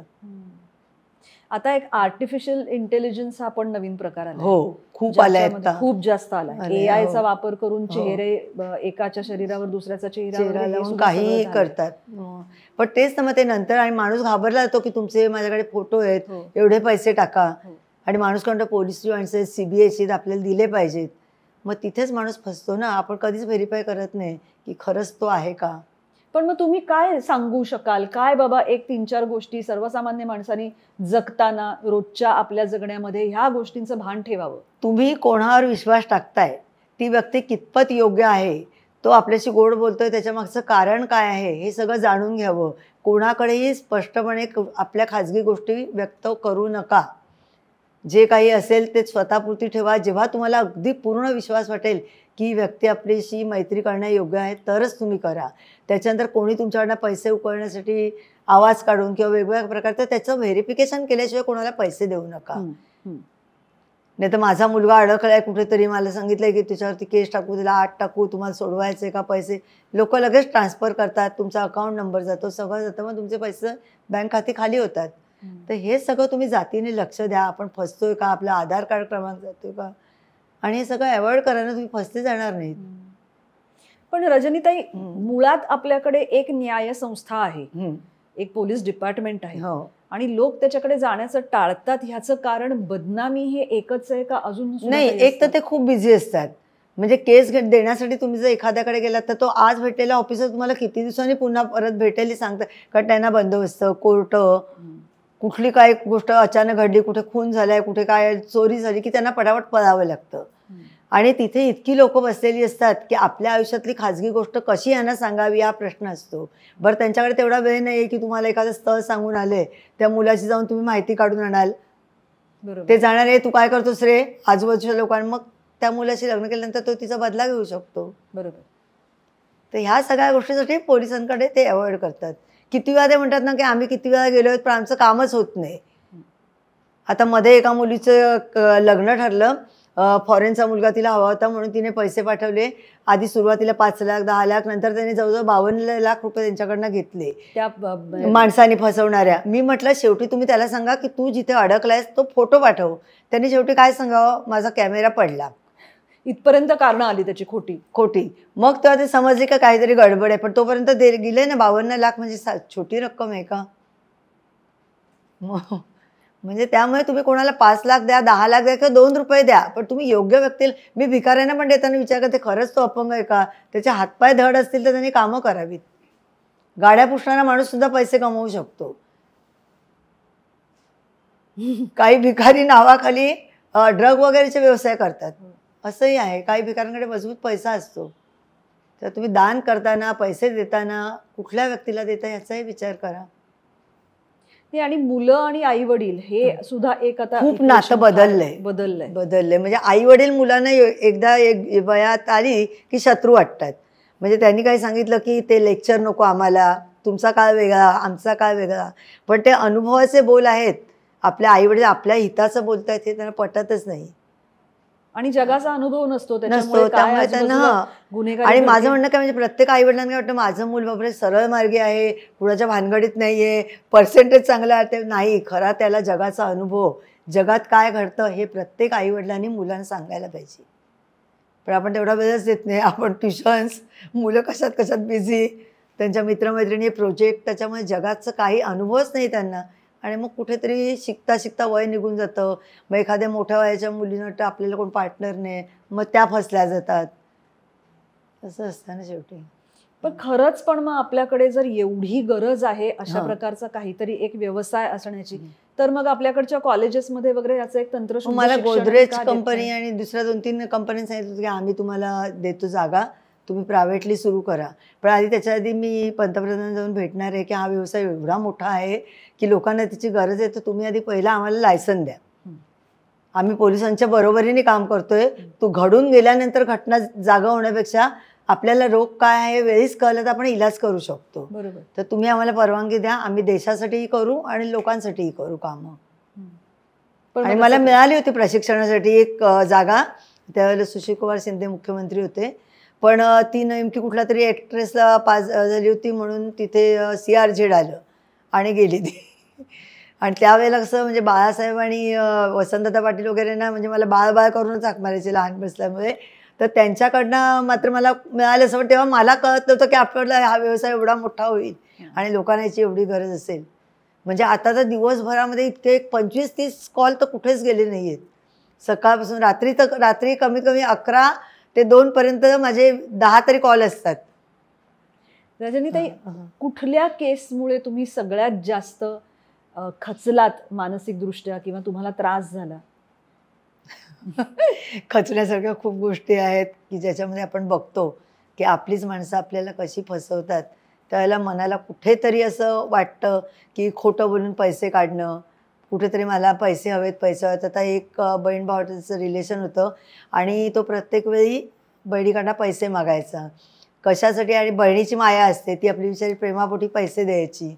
आणि शेवटी असं झालं की त्याचा राग काय होता की मरताना आई मुलीकडे ओढा जास्ती आहे तर मुलीला पैसे दिले म्हणून त्यासाठी तो आणि त्याची बायको मिळून मी ह्या प्रॉब्लेममध्ये अडकलो आहे की तिने दिले 8-10 लाख रुपये काढून. मला अमुक आहे, काय माझ्या गाडीचा ॲक्सिडेंट झाला त्याचा खर्च आहे, दिले पैसे काढून. मला आता गुंड मारायला येतील, त्यांच्याकडनं मी कर्जाने पैसे घेतलेत. असं करून जेव्हा ही माणसं फसवून आपल्या बहिणीला, आईला फसवतात, खोट्या सह्या घेतात, त्यांची प्रॉपर्टी विकतात, तेव्हा मन खूप खचतं की विश्वास कोणावर टाकायचा असं आहे. आम्हाला ऐकूनच खरंच हे सगळं इतकं अवघड होतं, म्हणजे डायजेस्ट होत नाहीत अनेक होत नाही, गोष्टी. खरंच आहे. आपण इतके सुरक्षित जगात- ह्याच्यामध्ये असतो की शंखामध्ये जसा मोती असतो तसं आपण आपल्या कुटुंबामध्ये असं वाटतं आपल्याला काय जगाशी घेणं देणं आहे, काय चाललंय ते. पण जेव्हा तो प्रश्न आपल्यापर्यंत येतो तेव्हा आपल्याला त्यातली सत्यता कळते. पण तो प्रश्न येऊ नये हो, लोकांना येऊ नये असं आम्ही तर नेहमीच प्रार्थना करतो. आणि खूप लोकांना कन्व्हिन्स करतो की तुम्ही घराकडे जास्त लक्ष द्या, किटी पार्ट्या ह्याच्यात त्याच्यात जाण्यापेक्षा आपल्या मुलांना वेळ द्या. मुलं एकलकोंडी असतात, त्यांना एकटेपणा वाटतो, मग ते इतर मित्रांच्यात जातात. तर तुम्हीच आता आपण बघितलं ॲक्सिडेंटमध्ये यंग मुलांनी केवढे मोठमोठे अपघात केलेत, लोकांच्या जीवाशी खेळलायत. मग तुमची मुलं काय करतात, कुठे जातात, कोणाच्या संगतीत आहेत, किती भरधाव वेगाने गाड्या घेतात, तर तुम्हाला तेवढा वेळ नाही सांगायला का पैशाची जेव्हा तुम्ही काही कराल. नाही, मला असं वाटतं आपल्या प्रेक्षकांमध्ये आया खूप आहेत. हो. आणि त्यांच्या दृष्टीने हा खरंच खूप महत्वाचा आणि महत्वाचा मुद्दा आहे. पण काय असं माहिती का, आई जरी मुलांना सांगत असेल तू अमुक एक गोष्ट करू नको, तरी वडील प्रोत्साहन देतात, त्यामुळे मुलं काही वेळेला बिघडतात. काही वेळेला डिवोर्स केसमध्ये आपण बघतो की आई वडील मुलांवरती दोघांचा हक्क असतो, पण त्याचा हेतू जर वेगळा असेल तर आपण काहीच करू शकत नाही. एखाद्याच्या मनामध्ये विष कोंबलं जातं की नाही तुझी आईच वाईट आहे, तिने असं असं केल्यामुळे. एका मुलाच्या मनात असं झालं होतं की माझी आई चांगली आहे, वडील वाईट आहेत, पण ॲक्च्युली त्याच्या आईचा स्वभाव विचित्र होता आणि वडील चांगले होते हे त्याला काही काळानंतर कळलं. पण तोपर्यंत वडिलांना काढायचा मुलगा आईच्या बाजूने म्हणून ते त्याचे नको तेवढे लाड करायचे, त्याला काही व्यसनांच्या अधीन केलं, असंही होतं. त्यामुळे ज्या वेळेला निर्णय होतो तुम्ही एक तर एकाच व्यक्तीकडे ठेवा, कारण मुलांचं त्याच्यामध्ये संगोपन करताना खूप कठीण असतं की मुलगा आईच्या सहवासात असतो, मूल तोपर्यंत नीट असतं, वडिलांना अर्धा तास 1 तास भेटून आलं किंवा 4 दिवस राहून आलं की त्याची हे बदलते, किंवा वडिलांकडे राहणारी व्यक्ती आईकडे आली की तिचं वेगळं ऐकून त्या मुलाच्या मनावर परिणाम होतो. मग तुम्हाला काय वाटतं एकूण जे आपल्या समाजामध्ये आपण ज्याला भौतिक गोष्टींचा हव्यास म्हणतो किंवा स्वार्थीपणा तो खूप वाढलाय, गुन्हेगारी वाढली, या सगळ्याचं मूळ कारण काय? पैसा, झटपट होणं, श्रीमंत होणं, कुठलीही गोष्ट सहज मिळणं. आज कॉलेजमध्ये जाणाऱ्या चांगल्या चांगल्या मुली कोणाची लिफ्ट मागतात, कोणाबरोबर जातात, गरीब घरच्या असतात, बस ट्रेनने नको प्रवास, आणि मग पुढे गेलं थोडं की त्याच्या गळ्यात हात टाकायचा मी तयार आहे म्हणून, का आता थोडेसे पैसे मिळतात.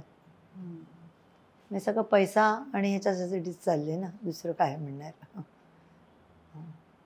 खरंय, एकूणच डोळे मोठे झाले सगळ्यांचे आणि त्यांना सगळं मोठ्या गोष्टी, सगळ्या मोठ्या. आता मध्ये एक लग्न झालं होतं तर त्या बाईला नवरा म्हणजे ती म्हणते माझा मुलगा लग्नानंतर बारीक का एवढा होत गेला, कारण काय ह्याच्या मागे असेल, म्हणून तिने विचारलं. आणि मग त्याचं लक्षात आलं की ती म्हणते काय तुझा प्रॉब्लेम आहे का, तो म्हणतो नाही सगळं व्यवस्थित चाललं, कारण त्याला आईला काही सांगायचं नव्हतं.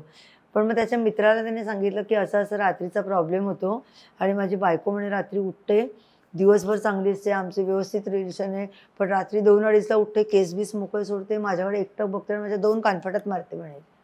तर त्याला काही कळे ना का हा प्रकार काय, ही वेडी आहे का काय आहे, हिची मानसिकरित्या काय हिचं प्रॉब्लेम आहे. तर त्याला तो म्हणतो मी आणि सांगू ना, मला म्हणते तू जर माझी कंप्लेंट केलीस तर मी तुला अडकवणार. तर त्याने आपलं तिच्या ओळखीतनं लग्न ठरलं होतं, त्याला काहीच माहिती नव्हतं हिचं काय पहिलं लग्न झालं किंवा काय. आणि मग त्याने आल्यानंतर विचारलं तर तो मग मित्राला घेऊन, तो मित्र म्हणाला मी ह्यांना ओळखतो तर आपण त्यांच्याकडे जाऊया. तुम्ही सकाळी 7ला उठून ब्रश करत होते, ते म्हणाले आम्हाला भेटायचं आहे. तर म्हटलं तुम्ही थोड्या वेळा जाऊन या, मी तोपर्यंत येते. मग मी त्यांना भेटायला बोलवल्यानंतर ते आले आणि त्यांनी सगळी स्टोरी सांगितली. तर म्हटलं हे सगळं चुकीचं आहे ना, म्हणजे तुमच्यावरती अत्याचारच होतो एक प्रकारचा आणि तुम्ही कोणाला सांगू शकत नाही. तर म्हटलं असं करा, तुमच्या इथे कॅमेरा लावण्याची सोय असेल तर आपण एखादा कॅमेरा लावूया आणि ती जेव्हा करते ना ते आपण एकदा ह्याच्यात केलं की मग ती बरोबर घाबरेल आणि सत्य काय ते कळेल. मग तसं 2-4 वेळा झाल्यानंतर मग तिला विचारलं की तुला जा ना पोलिसांना कंप्लेंट मी करायला जात होता, तू माझ्याशी अशी का वागते. तो आधी घाबरतच होता, कारण एकदा आई होती बिचारी वयस्कर, लग्न झालेलं उशिरा. तर म्हणतो मग त्याने विचारलं तर ती म्हणाली की जा कर काय. तर म्हणाला माझ्याकडे पुरावे आहेत तू अशीशी माझ्याशी वागतेस ती. तर म्हणाली हो माझी 2 लग्न झाली होती, 2 पुरुषांनी मला इतका त्रास दिला की विचारायची सोय नाही, की माझा खूप छळ केला, त्याचा बदला मी तुझ्याशी घेते. म्हणजे हे काय उत्तर आहे. मी तो म्हणतो पण मी तुझ्याशी चांगला आहे ना, तू माझ्याशी काय. तर म्हणते नाही मला ते आठवतं की माझ्याशी ही लोक कशी वागली. पण म्हणजे हा सायकोलॉजिकलच प्रॉब्लेम आहे. पण मग तुम्हाला कधी अशा प्रकारचे अनुभव येतात की ज्याच्यामध्ये तुम्हाला, जसं तुम्ही काउन्सिलिंग करता असं म्हणतात, तसं तेवढ्यावरती ते पुरणार नाहीये, त्याच्या पलीकडे काहीतरी मेडिकल ट्रीटमेंटची गरज आहे? हो, मग त्यांना सांगतो आम्ही तुम्ही सायकॅट्रिस्टकडे तिला घेऊन जा. पण लोकांना वाटतं सायकॅट्रिस्टकडे जाणं म्हणजे आपण वेडे आहेत, हे सिद्ध करण्यासाठी जात आहेत.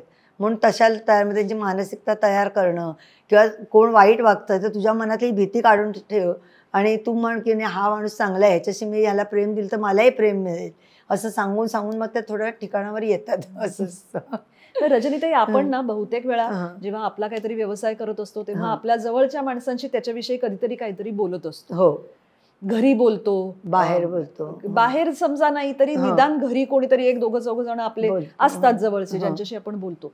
तुमचा व्यवसायच गुप्ततेचा, तुम्ही बोलू शकता? काय चाललं काय काही कोणाच माहिती नसतं.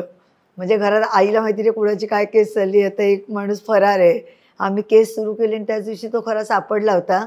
त्यानं म्हटलं होतं की आत्ता त्याला पकडा तुम्ही, तर ते म्हणाले नाही अजून ह्याच्यामागे कोण कोण आहेत ते बघायचं. आणि आता तो मुंबई हे सोडूनच गेला त्याचं घर, कारण त्यांच्यावरती काहीतरी बेलवर हे होतं अटकपूर्व जामिनाचं, तर ती बेल कॅन्सल झाली म्हणून तो पळाला. तर बघा मी तुम्हाला सांगितलं की नाही लगेच पकडा म्हणून. तर काय चाललं आई म्हणतो कोणाची काय कामं आहे तुझं, काय चाललंय, म्हणजे कोणालाच काय बोलायला पण वेळ नसतो, इतकं कंटिन्यू सतत बोलत असते लोकांशी. त्यामुळे कोणाची काय केस आहे, एखादी अशी घरापर्यंत आली. आता एक बाई माझ्याकडे येतात, त्यांची मिस्टरांचा प्रॉब्लेम होता की ते बरेच वर्ष बारबाला वगैरेंकडे जायची, त्यांना सवय होती, जवळजवळ वयाची 70 आली तरी. आणि त्या म्हणजे इतक्या दबून राहायच्या की काही विचारायची सोय नाही. तर ते काम देताना पण त्यांची मैत्रीण जेव्हा घेऊन आली तेव्हा ते म्हणाले काम देऊ का नको, कधी त्याला कळलं तर तो मला काय करेल. म्हटलं आधी मनातली भीती काढा, तो काय करेल, आपण आधी काय आहे ते बघूया की हा तुमच्याशी असं का वागतो. मग ते सगळं बघितलं तर त्यांनी बारबालेला घर दिलं होतं, काय काय वस्तू द्यायचा, भेट सोनं नाणं काय काय खूप दिलं होतं. आणि मग हे सगळं कळल्यानंतर आम्ही त्यांना म्हटलं आता तुम्ही वाघीण व्हा. तो इतके दिवस तुम्हाला त्रास देत होता ना. आणि मग त्यांनी खरा इंगा दाखवला आणि आता तो खरोखर शेळी झाले. म्हणजे माणूस घाबरत असतं, ती भीती त्याच्या मनातनं काढली ना की मग काहीच प्रॉब्लेम येत नाही. बरं, त्या एक थोडासा खासगी प्रश्न विचारते, याचं उत्तर नसेल द्यायचं तर तुम्ही मी नाही देणार म्हणून मला स्पष्ट सांगाल. जसं तुम्ही एरवी सगळं स्पष्ट बोलता तसं ह्या सगळ्या प्रवासात तुम्ही लग्न का नाही केलं? माझं व्यवसायाशी झालं ना त्याच्यामुळे, कारण मला वेळच मिळाला नाही विचार करायला. म्हणजे इतकी मी बिझी होत गेले, लोकांचे प्रश्न बघितले गेलो, समाजात बघितलं की एका छपराखाली लोक राहत आहेत पण ती सेपरेट आहेत मनाने, फक्त लोकांना दाखवण्यापुरती आहे. मग असे खोटे संसार आपला, आणि आपण आपल्यासाठी खूप जगत असतो, आपण समाजासाठी जन्माला येऊन काहीतरी करतोय याचं एक समाधान होतं. मला एक मुलगी दत्तक घ्यायची होती पण ते पण माझं अपुरं राहिलं. असं वाटलं आपला हा व्यवसाय असा आहे. आणि भावाची बायको पण छोट्या त्याला टाकून गेली होती म्हणून त्याच्यामुळे पण मग त्याला मोठं केलं. काय खरं सांगायचं तर माझ्याकडे खूप प्रश्न विचारायला हवे तेवढे, कारण केसेस बद्दल तुमच्याकडे बोलण्यासारखं एवढं आहे. हो, पण आपलं आज छान झालं की केसेस व्यतिरिक्त आपल्या इतरही गप्पा झाल्या, म्हणजे लोकांना कसली गरज आहे हे कळू शकलं ना. कारण केसेस लोकांना आता खूप कल्पना आलेली आहे कशा प्रकारचे असतात. नाही, आणि काय होतं की ते बघून ऐकून सगळं आम्हाला गंमत वाटते किंवा काय म्हणतात त्याला, पण ज्याच्यावर बिततं ना त्याला ते कळतं काय असतं ते. मग त्याच्यातनं ते बाहेर काढणं. एक तर आमच्याकडे केस होती म्हणजे राजकीय क्षेत्रातले, आणि तिला जेव्हा हे सगळं सत्य कळलं की नवरा तिच्यापेक्षा म्हणजे त्याच्यापेक्षा वयाने मोठ्या वयाच्या प्रेमात ही एवढी दिसायला सुंदर असून जातोय म्हणजे काहीतरी, ती आत्महत्येपर्यंत हे कर. म्हटलं असं करू नकोस तू, त्याला काहीच फरक पडणार नाहीये. मग तिच्या मनाची तयार करून ती आज जाहीररित्या सांगते. पण रजनीताईंमध्ये मी वाचले म्हणजे ते सहन करण्याची शक्ती, त्यांना उभारी देणं, हे देणं, हे पण मी काम करते. त्यामुळे माझा दिवस सकाळी उठल्यापासून कसा संपतो तोही मला कळत नाही. पण तुमच्या एवढ्या व्यग्र दिनक्रमात सुद्धा तुम्ही वेळ काढून आमच्याकडे आलात, त्याबद्दल खरंच मनापासून आभार. तुम्ही मला बोलवलं, 4 शब्द माझे ऐकून घेतले. असं नाही, आम्ही अजून 400 खरंच ऐकून घेऊ शकू, पण कौतुक आहे म्हणजे याच्या पलीकडे अशा प्रकारच्या एका व्यवसायामध्ये जिथे म्हटलं तर हर घडी तुमच्या समोर संकट आहे, धोका आहे, पण त्यात तुम्ही वर्षानुवर्ष, आणि त्यातही एकटी, आता तुमची टीमही तुमच्या बरोबर आहे, तुम्ही इतरांनाही एक एम्प्लॉयमेंट जनरेट केलेली आहे, त्याबद्दल खरंच कौतुक आहे. आणि काय लोकांना आपण न्याय मिळवून देतो ना, ह्याचं एक समाधान असतं. लोक म्हणतात वेगळा व्यवसाय, पण खरं सांगू प्रत्येक व्यक्तीमध्ये, प्रत्येक स्त्रीमध्ये एक छुपा हे असतोच डिटेक्टिव्ह. आणि जेवढं लवकर कळतं ना, आईला मुलाचं नवऱ्याचं जेवढं कळतं तेवढं कुणालाच कळत नाही. थोडक्यात कान नाक डोळे उघडं ठेवून ठेवणारी आजूबाजूला स्त्रीच आहे आणि स्त्री शक्ती महान आहे.